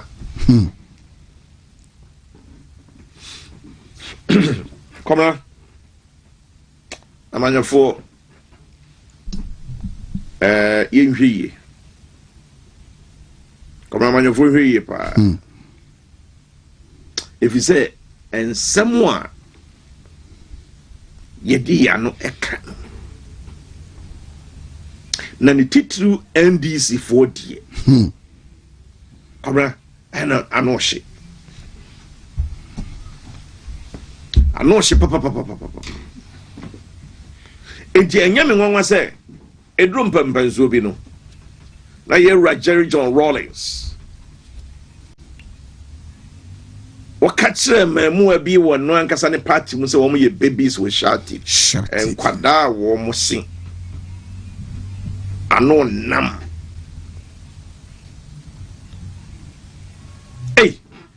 na ye enye kwam na nye yewra John Mahama ana ko gina baby e kan say Russia war in offend saying Russia ne Ukraine you know it was 7,000 miles away now 7,000 kilometers away. Yewra Mahama, former president too and former ECOWAS chairman.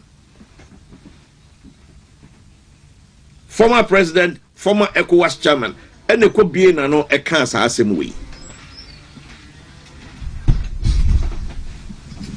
Na ensa nye ferry say obi a wono woye lucky a ono kra na e kwakoye head the African Union. And from Anfaso, wono a esa be kase Israel and the US. Any Iran and Tokano, a bit media Hochaba. President Bakonwa, any Pedriana Bakonwa, John Mahama Noa. What can say? No Kujraha, no Danano, no Kasi. Comra, a Hochana dear.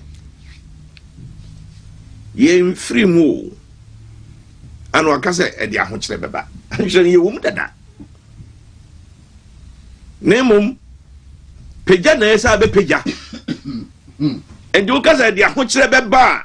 Not quite to say, oh, Yahoo Toya that. I should be ready for tough times. Daddy, it was as I went to my coach last year 10%. How much you do?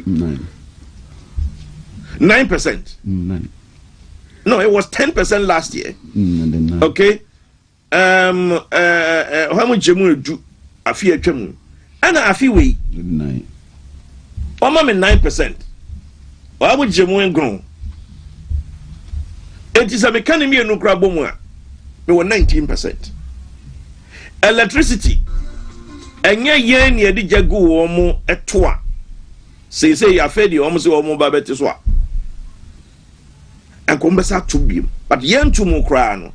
Come na a 28%. A big witchery. And you catch them and say, me ready for tough time. I'm not ready in the tough times already. In the same way, Anna school fees are now man for 200,600 no. Ewo university no. And over 2,500.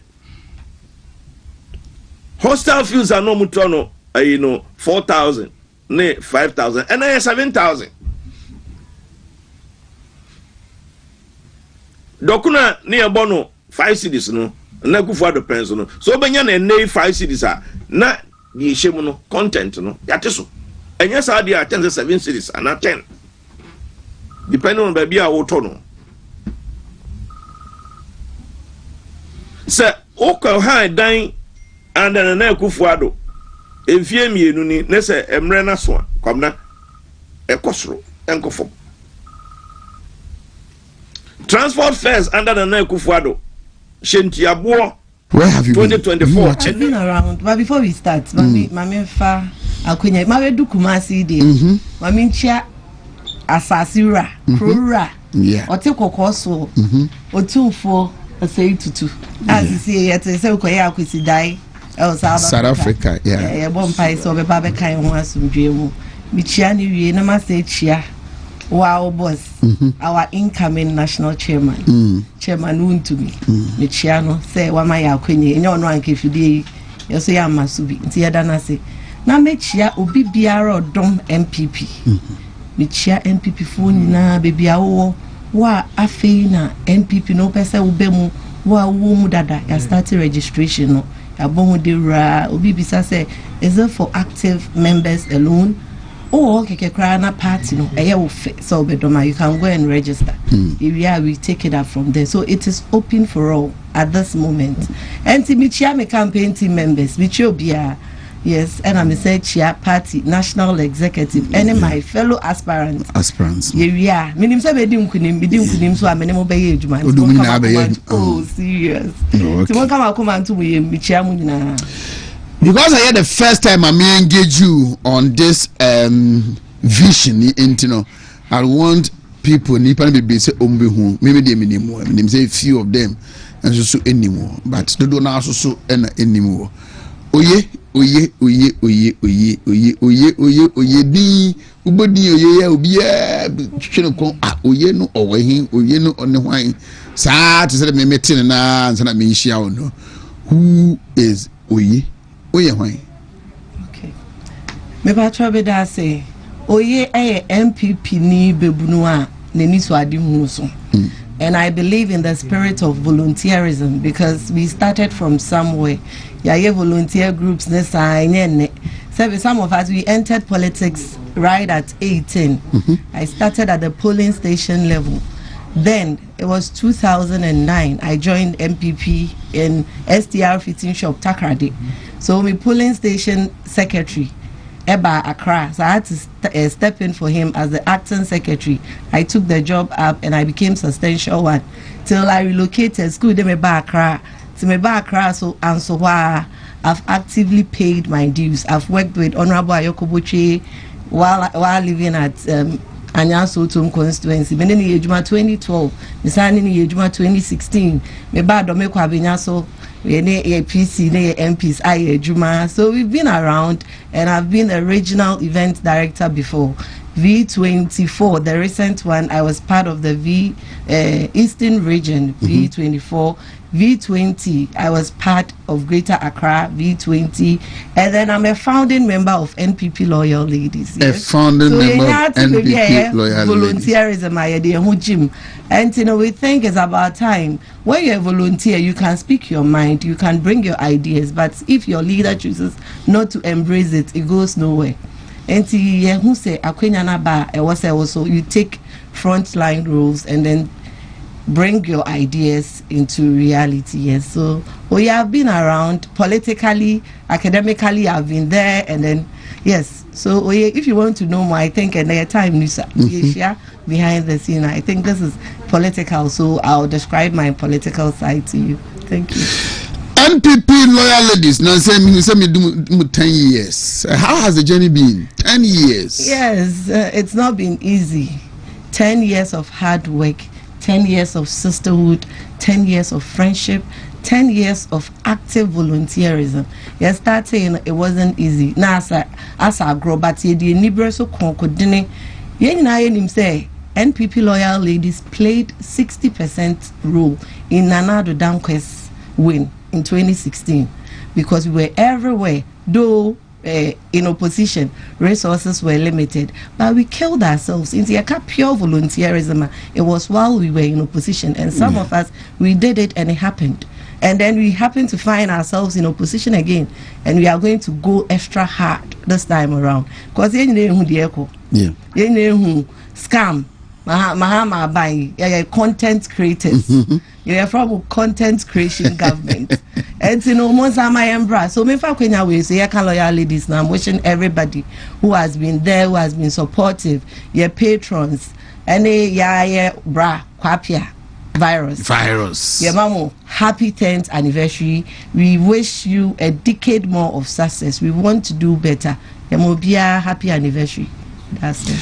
And then the birthing of the vision, the desire to lead our party. Ebana say, okay, you want to be the national youth organizer. Yes. So speaking about that, I think I'll be brief. It didn't just happen. You know, MPP, any MPP, you have your own platforms, you have your own caucus, you have your own circle of people. So I wouldn't say it started as a joke. We were discussing, one morning we were discussing an issue, and then one of the guys, my group, he wanted to, I don't want to mention his name, he wanted to be the national youth organizer. And I'm in Bodidi. And yeah, maybe Hans watch it, USA. Oh, Hans, yes, that's yes, true. So that's Hans true. I saw it on Facebook. Yes, in the right he as started near working towards it. He was working hard, and then Hans could have done it, and he would have been a better guy to work. And then they were saying Hans Jai or call back to US. No, so where I've gotten to know, I think, why don't you take it up from there? Because see, I lost my job because say politics no edoso dodo. So he repeated that word. I said already in Crawford say politics ne edoso dodo ntitine. So now if politics ne edoso when it's not working in the banking side for you, why don't you take it serious now? And maybe I'm here dreaming, make sure you could do better. Take it up. And I'm saying, hey, and then is the National Day already. When Moses Abo was leaving Greater Accra for PC or call for MP, no, a vacant, and I was one of the people proposed to step in for him because I could have worn his shoes better. And I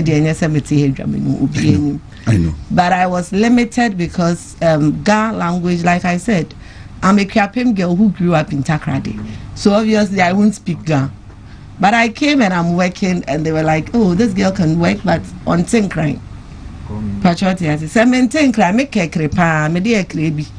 so if I'm not speaking Ga, I speak Ekre. My father was a police officer. I've lived in Techiman. I was born in Volta region. I'm an Ekrapim girl. I spent all my life in Takrady, and I represent Crew very well. So if I'm limited by a region, then I'm taking the national up. So when Hans said, he said, "Oh, you see," they said, "You are limited by one language, but you can speak other languages. So be serious and take up the job." I'm like, okay, if you've seen something in me. So I think on 28th of May or something, he called me with two of my bosses. They are watching, so they know. He called me with two of them, very prominent men in the face of NPP. So we had a conference call, and they were like, "Oh yeah, what your brother is saying is the truth. Be serious. Go for it. Go for it." So nobody is bringing. We are not saying we are bringing you, but you can do it. So give it a shot.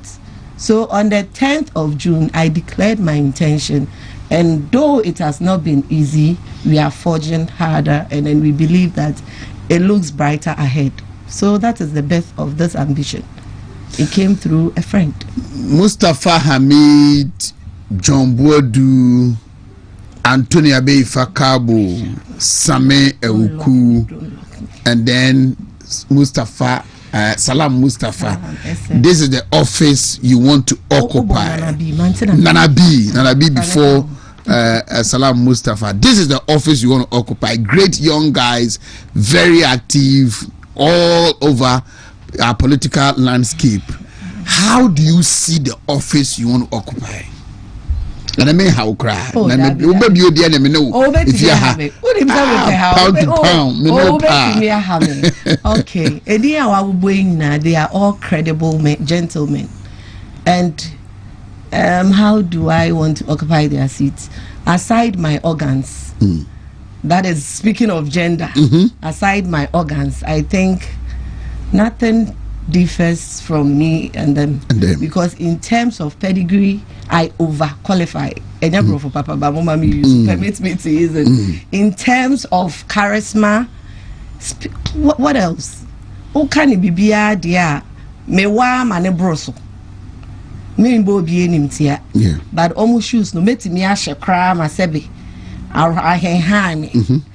Saying that they have done their best, but I think I would do better. Because Mama Margaret Thatcher once said something. I said, if you want something said, ask a man. But if you want it done, ask a woman. Because we multiply. So we are coming to do the multiplication side of it. And baby, and Oba, say I'm not a feminist. Because I'm a woman who believe that men, biblically, are supposed to be the head. And women being the tail. I'm a supportive woman who is going to help the men rise, grow better. I'm just going to multiply their efforts. Maybe omudi su maybe a bema betwaswa Wontumi nye ne said they are me babe no. And you know, I think they've done their best and it's good enough, but we are coming to make it better. Aside my gender, which you know that both MPP and NDC, that is the two leading political parties in Ghana.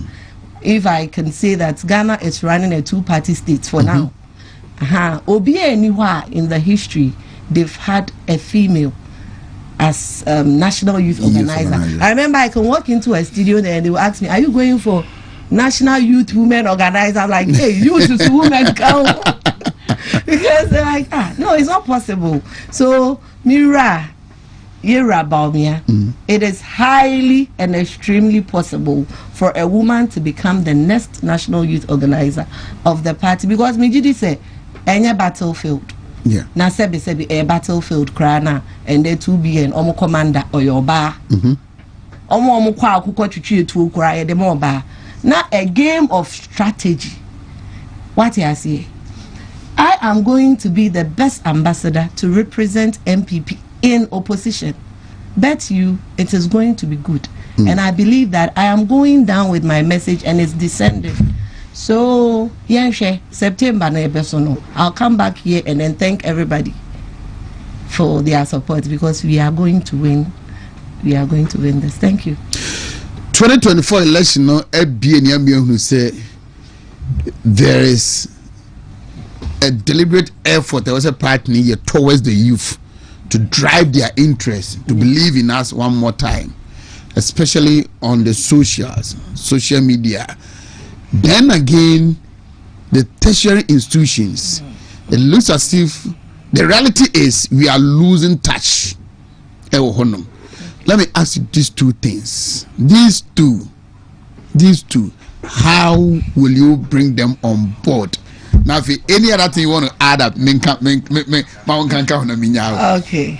I will have a day with you. Well, I know. 1 hour you bring. I'll bring you here. I'll come back. Now, try my other manifesto in the bar. I'm a fat to obey. Oh, yeah, police. Now, feel me too. Now, but now I have a crowd pie. I bet you will be a higher. I bet me you dream, but maybe I was stand by. We take 10 minutes of a moving. So back to the question. Sure. NPP. We were losing touch, like I said. So the question here is, how did we get here? The how is a lot. When next we come, we will go details into the how. So now, how am I going to help? Right? NDC platforms are I think their focus was mainly on the socials. The new media, from a content creation government, because even if the person is incompetent and the person has the numbers and the voice, they just put the person up there. Nani pana aye juma amawom. First uko University of Ghana, KNUST. Now kasa oye 10 in the crowd ferry. I remember game pa crowd put the 10 ne bi ni ho. I was there. Omo bano eye bebre uko fro bi kra so bedom NDC a omma. Ebane saying bebre sebi a lot. It was even a campaign too for Joshua Alabi. Yes, in their presidential primaries that 72 of the polling stations, the university tertiary institutions, we won 69. So it meant the NDC was not appealing to the youth. But then it wasn't last SRC elections a year now missed it. Kumasi Ashanti region SRC election. Somebody they can identify say or you pro NPP near all contest be. Very unfortunate. That is the hard truth. But Abasa is the hard truth. But Abasa. So how? And Crawford use new media at the trive to in futuro egu amanfueni. But because they were focusing on the numbers, it worked for them. But this time around, we are not just going to focus on the numbers. NPP there, you know that we weigh pros and cons before we bring everybody on board to do something. And communicators, no, I think na edidi ejakakra ewoho. Those that are really, or those that were really capable. Now, he says, no position. You've seen that a lot of them are coming again. You see the good work Mayor Senior is doing for the party. And almost everybody has risen. Since you'll be a year, Jumano. So I think while in power, na didi eja kakra e wo baby uni obi wo na ahwe no no you okay na you okay. What is even going to drive you to go and speak for the party? And ye babaka ye be ni ye ntwen so mbabak while in opposition no ye reconciling, and we are building a stronger communication space. And I believe that and then making it look attractive to the Tescons. No, am I not a good ambassador for Tescon? I'm a blend. I am in my mid. My try me mid 30s cry, but I'm a good these and then the adults now. Alpha so I think I will relate well. I would be a very good representative to bridge the gap between paying for now say youth now and then Korana predo no. We would inculcate some of the Gen Z tactics into ours, and then with experience, so we will make it better. And yeah, but now only Wontumi station. Do you know NDCs for normal shepherd saying MP before? Almost task comment section. Almost doors or almost he. And to the poor in the go home baby. Many tea be pa. Yeah, poor in the go home baby. And to know yes, Ramo. Yeah, we can't kind of backstage, but we are going to make it better. A lot of things that went off, we would make sure we correct it. Yes, were racist. Obia racist. That is when you go back to what you did wrong, and that until we are working on ourselves, hoping that by the end of this year, flag bearership contest in terminal. So we are rebuilding. And Nina is part of the rebuilding agenda. So we will rebuild and bounce back better. Into not Tescon, whoever we need on board to make it attractive, we are going to involve the person. Whoever, regardless of Nipane say or not, this or base for any idea, yet you'll be ever bim. Near making sure say, 9th, 7th January 2029, the year about me, the president of Ghana, inshallah. Me chairman, you are no Muslims, didn't I? Buy me chairman. So, yeah, that's it. Eben here's Kasemo 276 constituencies. We're ready. Assembly there, me aware pa say, Obi Tifi Shemine.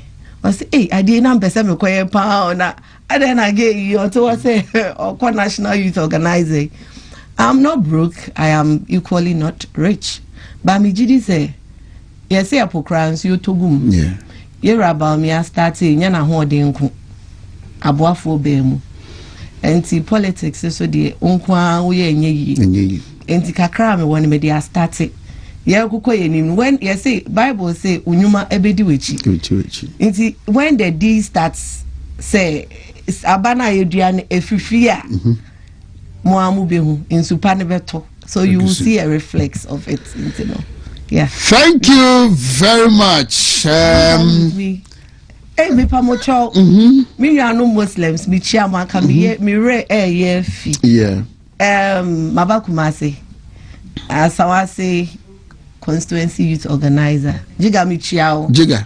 Yes. Almost see you me only me nua. On had an correct be me bacha mi chia me nua mi chocho mucho Alhaji Kanta. Almost see omu host me anaji. E wasawase. Yes. Inti enyumrewe ye iftal. Yes, baby the red carpet. Yeah, red carpet. And ye the odor kobodomu.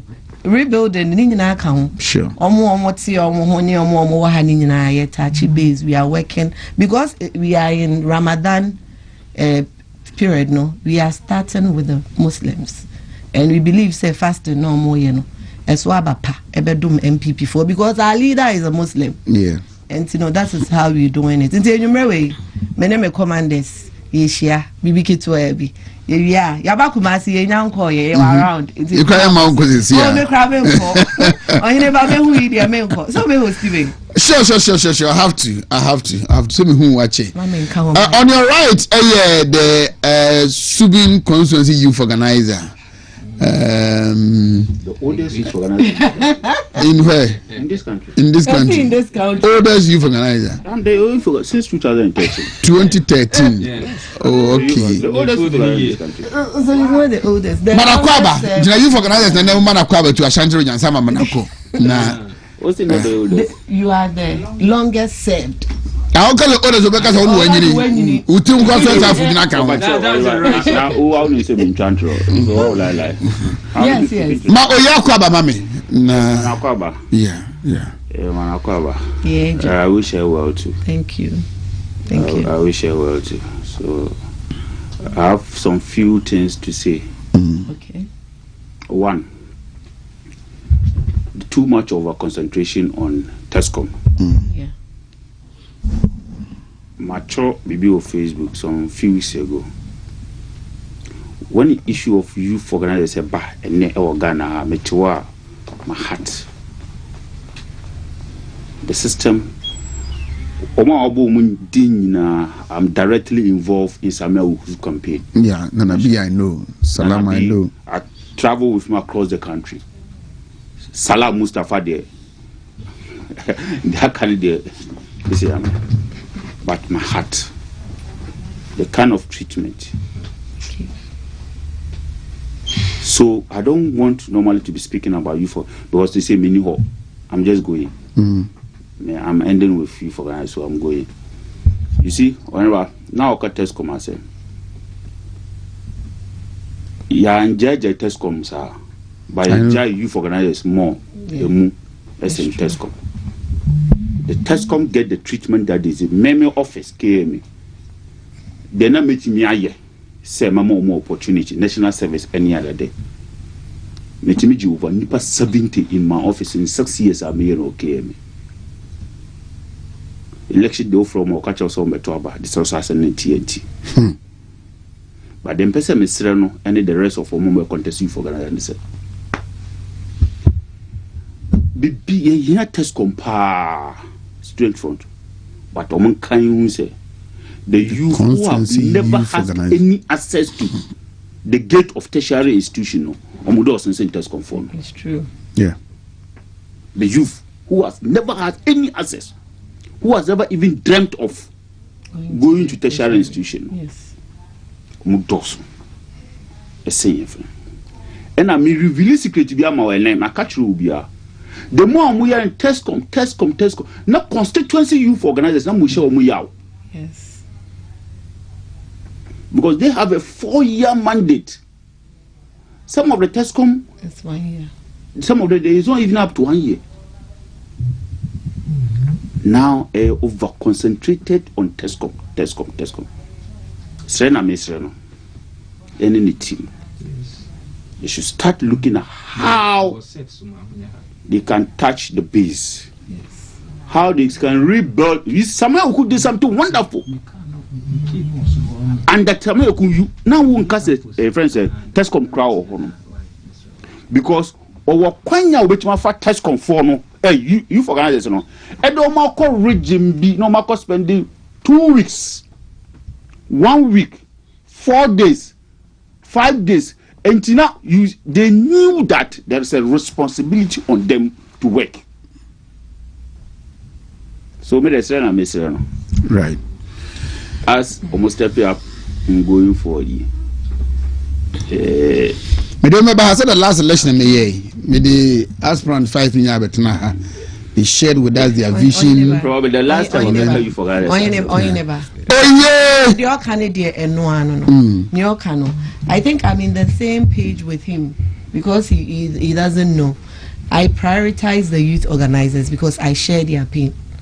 I believe, say, if you've heard me speak anyway, boss, I always say that we should decentralize the youth wing. We should empower the constituency youth organizers. Because problem me brabe face when the constituency and yet the same issue and I Yakubu Sene West obe face. But what I say, and you know, we should decentralize it. No, empower constituency youth organizers. No, Ebanesa, we would have a working youth, a grassroots youth. Omonye disappointed. So make there. I don't prioritize Tescom, boss.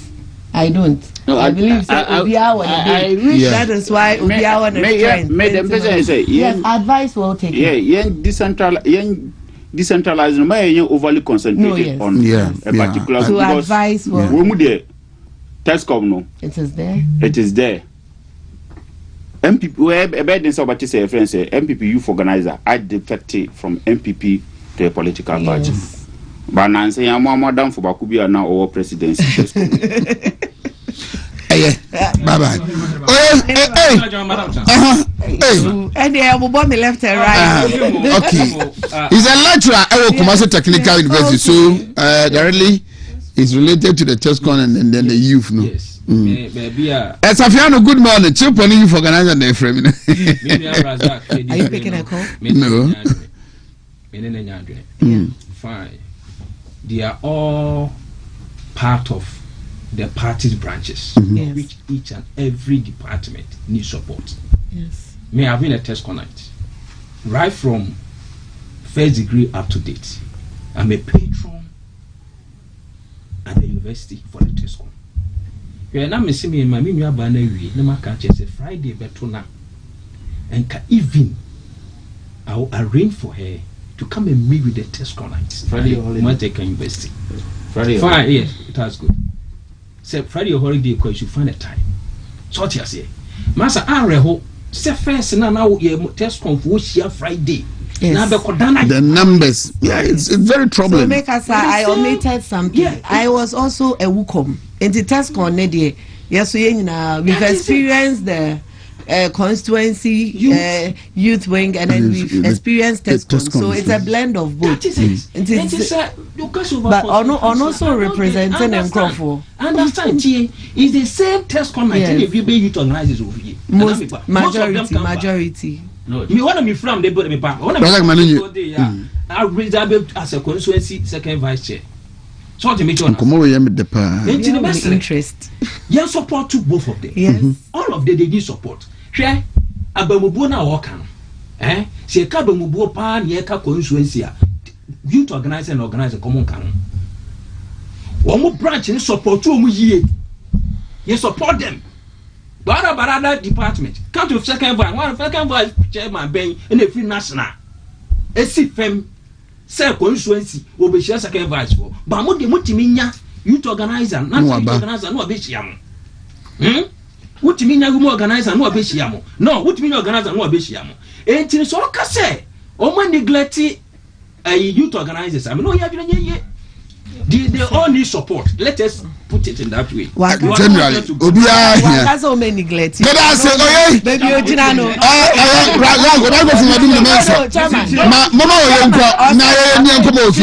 Over prioritize Tesco because it should tell you something. Okay, maybe I see a palm mimian kameda. By a palm, since I don't be doing no power. Who scared us? Baby, they never person time responding to me. Me kono. Michiami aminu. I also menchiano. Mami fi studio. Anita Sante. Oh, ADB parastatal. Michia Sandra Janwa Sidash. Yeah, Michia boutique. Ewo. Me refu hono. Yes, it's here. No, Michia Obia. Madam say. Thank you all. And Oheneba, for having Thank you very much. Thank you very much. All right. I'm some bra better as in now. Good. Sure, I will call you. Na ye medin komo. Kakranka and Sunny Asorisu. And Yamisam Kwabri East Constituency Secretary. Oheneba any the immediate past KNUST president. Me am about Godfred and our Bible so about I am so much upon to say any other issue want to address make me address it or more so to Hannah guy oh yes friend of pana a guy I guess you cook our business you be in Hong Kong emanating so but said you all can media na me nua ka say honestly Tescom has a problem. Yes. Intino she ye hu adwuma was she concentrating on Tescom. Say the me nua second NS kind no. The consequences, any problem, such as the Tescom any problem. Because se woko election na se Ashanti region has a school year or Masasani din University of Massachusetts. Amusted. Na NDC candidate 18 be the president. There is a problem. Me na me grassroots secretary ewo UCC 2009. The fact that I was MPP. No, was here winning this election. Yes. But 2009 we're in opposition. In the attention, Tescom work na here was say ye dey concentrate ye so jagu. Wa obey youth organizer be also wa dwene Tescom so nye Tescom here because one intellectual base o. Razak guys me adwene nkosu. But say as we are concentrating too much. Concentrating or be a concentration. Yes, I can support. Munya Razak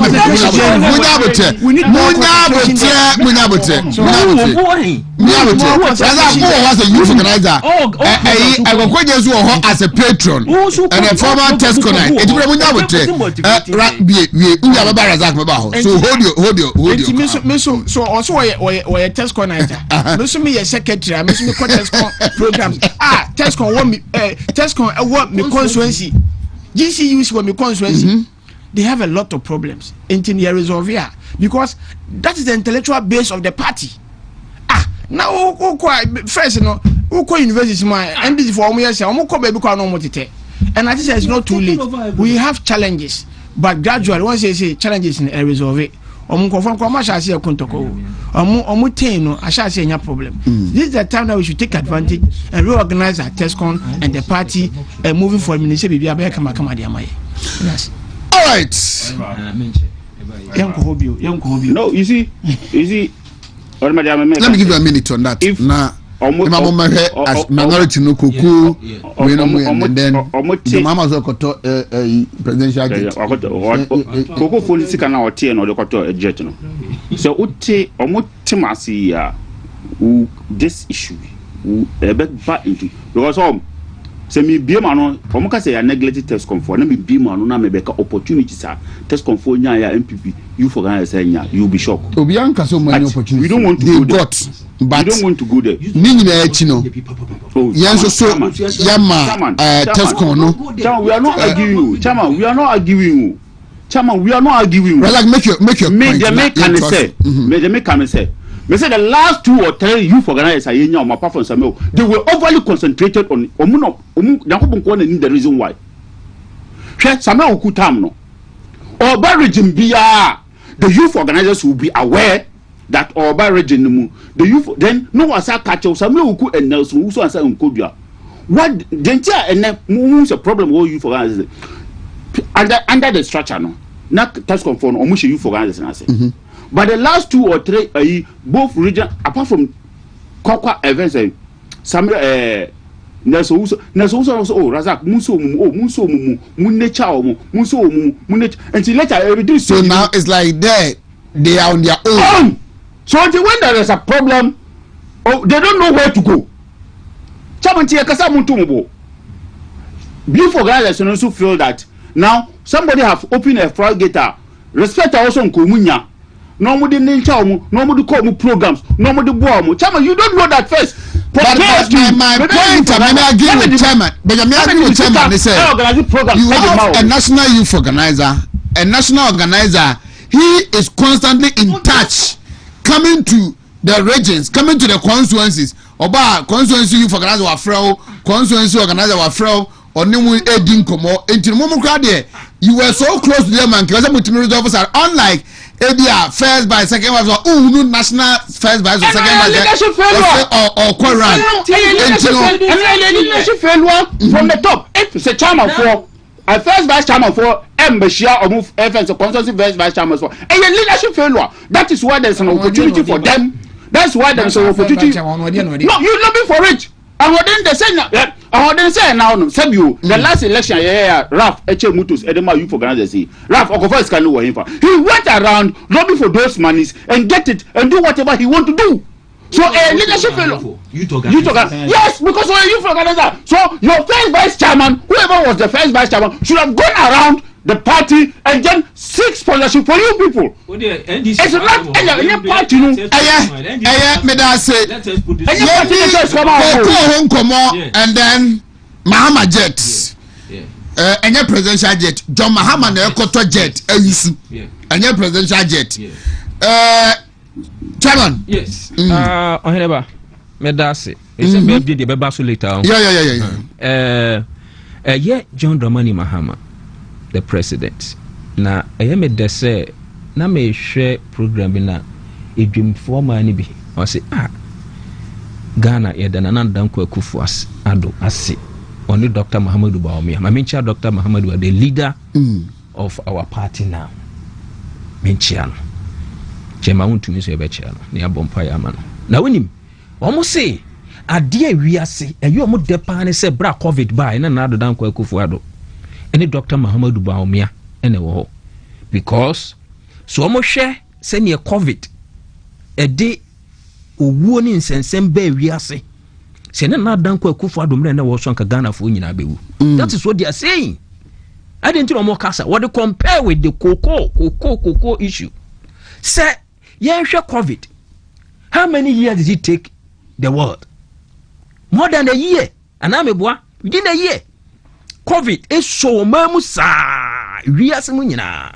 And not done for the car say a ba a nipa won't mean no nipa wu name say basic assembly say could be timmy a day as a shaman or which are not done for the casano or car and pam letter part of his ruling no na eniema na course no COVID time no na start na tiba na fu anyine ba fam dollar na ba na inflation from 50 something etimi about 20 something so let me try na say and we must say now cocoa de just a seasoning a season na cocoa one kasa watching a catcher before events a cocoa we have say cocoa no say them the bemamu now within a short time so we see well price and swati and the cocoa one our dear banner within just a space of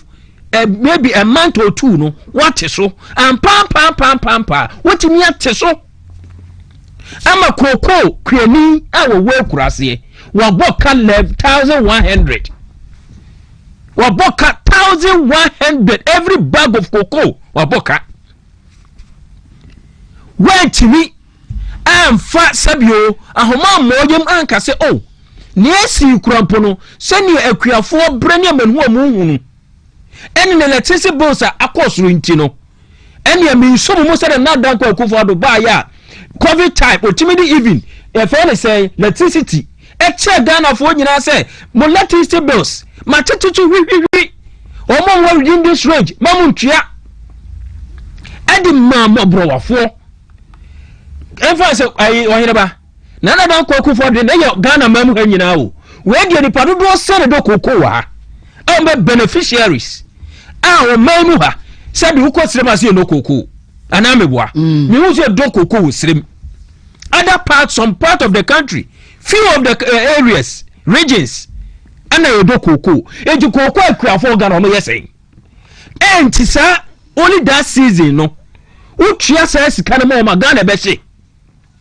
na watimi ama sabi okuani mo browa atia hasuo wo brani amanu huno o ma fam not to the sense what you make catch from say what you must kaso and purpose can what is so and ne also quarter presidential jet wa bra jet no you be how you will be Ghana ha e mo catch na da kwa kufu ado say e ho din obetimi de atukwan obetimi de bibia so de do the money mo ba dia mo say no de oyusu anya yie na say ndc wo ye mamofo mo ye wudifo let's na do ko Akufo munya na kamba kuno to the sense anya nwanwa yesi dia ahye so wa komam na pie nipa no to say mutim be ka say Nyankopon enku na danko akufo adoma mo ene Ghana for me twantoma Ghana for the akunwa na de amamo ene mo ka kire ye say mutimi koto presidential jet as say John Dramani Mahama won do be si ne yire niema e wo soro mo ka kire say so nam na nso oto a pe ba bi gina na danko akufo ado e don so me senior John Dramani Mahama de obako private no aflashe no o si ne yire niema e wo duom e di say uto na say bi frama kora fa ho a dwane sana mo ka tumi kan sen we e ma se bi Ghana fo bi so gitum e mebunu ha mo ni ka se e na mebunu mo be fa mebunu adwuma ne ade e ma mebunu hwewe ho de to abade ma mo e ne kokofo e mani hunu wo haw se mo say now wo mo sre aban no wo mo se John Dramani Mahama se bo se na wo share wo mo no say even there wo ka so be ye 6000 na de ba mo anfa ma wo mo ana wo so betimi ato da 3200 so wo so ntimi a wo de na do dan kwa akufo de na de ma wo mo no fa no ama wo mo de wo ka say akufo ado ni tiri mo den wo ye mamofo wo kire akuafo eni ntino wo mo nto ba mfa ntia na ne anfa ma wo na wo ba wo de ba mo 6000 no wo mo so mo serew wo mo gitum waka se na akufo ado tiri mo den wo de mo po tiri mo den fo ni sika wo de mo no wo mo pe enti safa sa abo na afa mo wo mo na nka asem we ye ka no hefa asem we ye kan ki ka no hen watimi aye press conferences e konkurase koye sa ne ma we nyina ne se wuwie na uye akuafo se ya ene na me ne akuafo no ye adwene se do mo kan ye no kore se covid period se John Dramani Mahama any NDC aban ene na ti o mayi so a ampa se nke ye nyina be wu because akufo ado ene MPP aban ye bi papa eye bi ahohira biem ahoche biem nipa tifie wo fridi wo mo twa wo mo ka no akufo de sabo moden etitila tise bill so de magana fo eno kura ne yese wa anye hwe Ghana fo so anye hwe enso ne ye de ma mu yi Ghana fo huru se na akufo ado wo nya nipa boni ni Ghana fo huru se akufo ado ne na wo ye ne kire se na wo do Ghana no do Ghana fo bo Ghana fo ho ba yi because koko akuafo fia wei kakra wei na se ewiase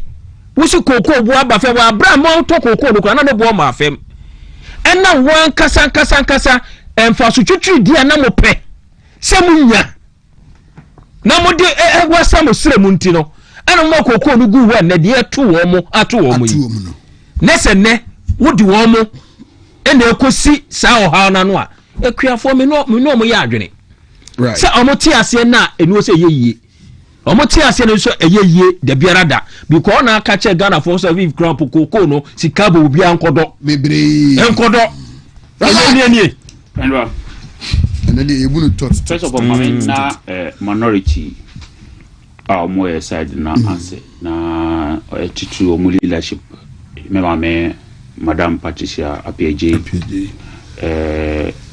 Eura Anodon Pre Dr. Boachi Dr. Azikupuku me pacho me huno wa ma ye friend Kubi enra na me mande na me na onka ho obai me body na me se ma huno ada wo so ma huno but onyina baby sana me kan no me nka se wa ma bio Monday no me se Monday ana me share mu no ma huno me Monday ma nko bi omo be hu mu na me bubo mu di wadaroma me ba cho Monday ma fa asem me sheme Monday ma cho wada why Monday man ko bi eno a me hu no e be chamba say MPB ko Monday eno a wan ko bi Oheneba Dr. Boachina on dey na offenso Dr. Azikupuku Dr. Aziko very offenso south very technical person Dr. Fred Asamo offenso north and then my very own brother Atrongo Bejan of Frank Ewa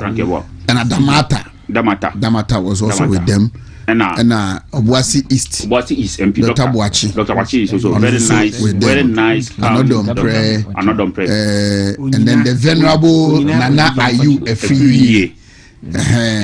Opening John Kwame Ayu of Equiapum. Nana Ayu Efriye. And Amadapa of Asante Fijasi. And Nana Ayu Efriye. And Doctor no offense no. Offense South no. Yeah. Very technical person in cocoa matters. But yeah, more cocoa boards have over 30 years. No, very technical person in cocoa matters. And then you are Onyina. Another very technical person also in cocoa matters. Ekom Ghana. Also maybe Amajaro. Very technical. Mama Nkofo. Oh, no, so yeah, Juma. Oh, sir. Mama Nkofo. Oh, Amajaro who has me want. I may be. Honestly, yeah, Juma. Oh, Coco, 19 years. And so much Mike know me explaining Coco issues now. Who say they really know, understand. Foko me bacho echiamon family ya kwabra boate mbem ufia the cocoa farmers and mo fa kwabra boate mbem ba enra me catch me mama part ene yura anodom press say omunya ne national ye be na regional base 2028 election ye beti community ye be say rural and village campaign coordinator. This MPP here, somebody it's like very that. important. Yeah. Villages and rural campaign coordinator. We can be rural areas campaign coordinator. Yes. And that person have to be Kobra watching. Kobra watching there, Maza. And Anobra agreed with me, Emra. That person have to be Kobra watching. You see, Opa, we went back at the person Okabia. You can sit at the comfort. Gradually become the reincarnation of Sir John. You can sit at the comfort of your zone and say every nonsense that you want to say. But when they come to party communication and communicating to resonate the minds of the local people, he is number one. He might not have only technicalities in cocoa matters, but the communication now all year in those areas, you know. So I was looking at Senya Cocoa from Kwani Shia or Honum.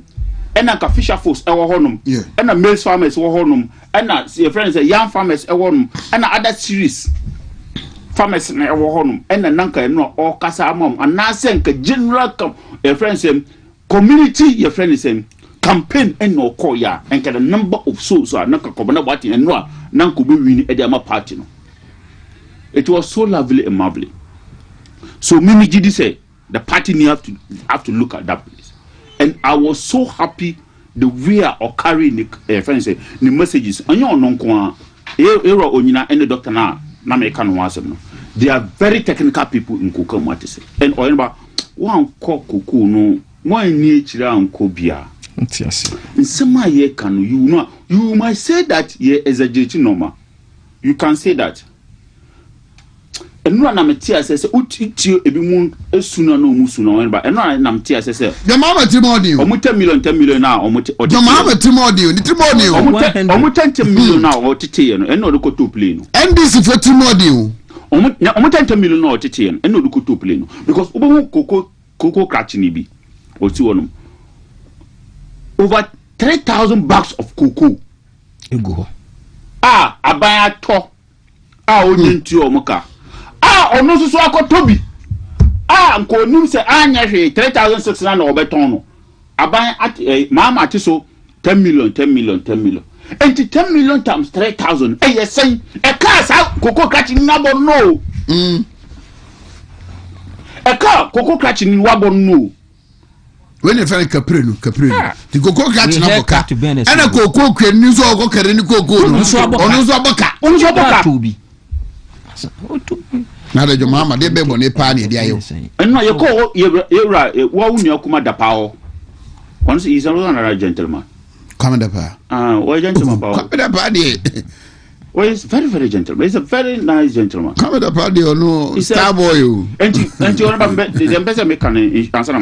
He's a star boy. You're going to promise you, and I say. And he's a grateful being, so you are the man in the so. You're going to promise you we are. Nessa no one will be in enough for one. You're promising we are. Oh, the same idea, maybe the importance of science will be in family who are good. Somebody like Wamrabwati or call parliament. I listen to him. Oh yeah. Before that, now I listen to him on radio. And I'm a car say me support no. And then or call parliament. I'm a car say Chinebio Basa could be. I just walk out of uncle. That is it. Yeah, a campaign. No better Akunya and I'm 73. Oba any Kennedy campaign. I've always said for what is in him. And how the party stands to benefit. Yeah. I will support him any day. Join your mouth. I will support him baby. I will support him any day. Let me tell you this. Between me and you, I was supporting Dr. Baumia.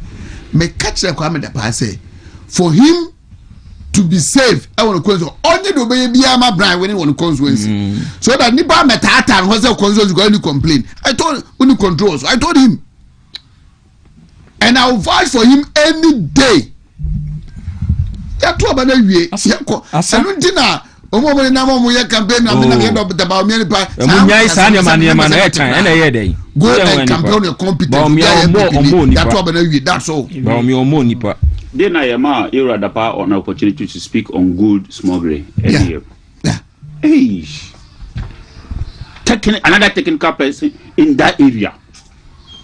Until made they make answer son semuno but when about me did say so and say kuku grow fence kuku farmers no honoma na hu yawo na omo from na hwa sama ato omo na ohenba arrow anyam Sakaka be town na yen sori china ebeba why Oheneba ye ka koko nse like ma menya penintina ye Oheneba ye ka koko nse na se bia wo de woti kumasi ase ya ebia you may not be able to appreciate it very well eyawo ene hawa koko farmers na fam no Oheneba se fam koko crunch fo eni koko crunch fo ni na Oheneba the ya wo mi say uni say America say cocoa buying companies no ya mo ma suspend buying of cocoa. I am suspend the same kura what 25 million no kura no omo say ntiaka omo tobio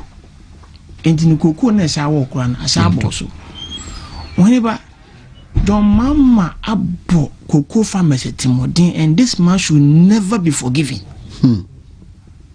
Say obi abefa cocoa bo Ediako from 4.5 Ediako 31.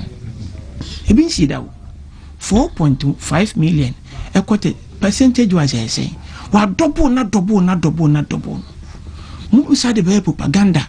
Emma cocoa farmer ni edwene say enie send this ba obenya mfaso bebre. Oheneba ade ye fe no forward sale. Forward sale no ni say or say we steady cocoa price ni do baby edu ni peak edu baby anade na atia eti se na petrol bo wo no na ntokwa na ekoso Iran no uyi obi a oya smart agbo se de ekika ko de petrol bo betima de ekoso enti uyi si wa woti cocoa ase na nti baby atam na cocoa ni edu ni peak no na MPP aba na for sales no na wo se wo ya sai se be ya wo ya for sales de edu sika ama enti no koko eba nyina watwa kadada kisi eteso kura na oba enkan na zaadi we de rande abe wonya bi oni zaadi e wo zaadi na koso no de we ono bo ho nko asem no de we think say koko no be sa koso bi waka ho e no mo se ye twafo wesels ni ye ho de koko na gu ono ye de akwakoton nyamfaso mo na suddenly onya smarter kofo bi onya smart CEO e di beye ebe koko boss CEO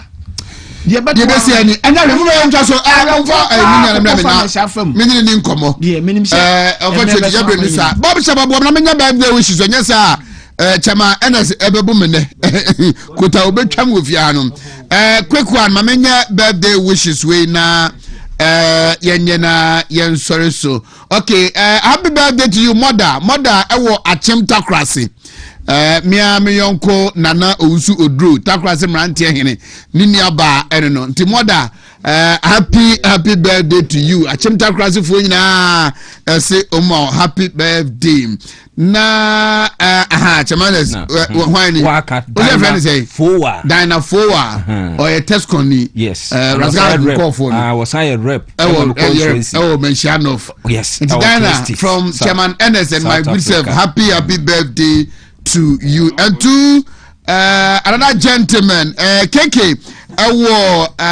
my constituency and then a birthday bro happy birthday to you on eku fafali and then fafali and so a birthday what's about Fanabra mami na me wish on also happy birthday yes mini abano and so me happy birthday to you actually be just out of one no nyame ensha mo pa boss good morning Oheneba na pom to say Radia Dominia Drew Pai Yanom our Pimsan Company Limited fantastic me pacho yentie wano pay Oheneba ye mo bibiara kwaba e de ba Pimsan Company Limited ti e gini ye Pimsan Company Limited yen ni akofa adru asese no eje ne home na eje ne ho ntre ha e wa bonten so Ghana ha ni ama no ne ba bia unya ate adan na kese eye Pimsan Company Limited adru na yakofa dia bayi enti bomodin se o hye ye ene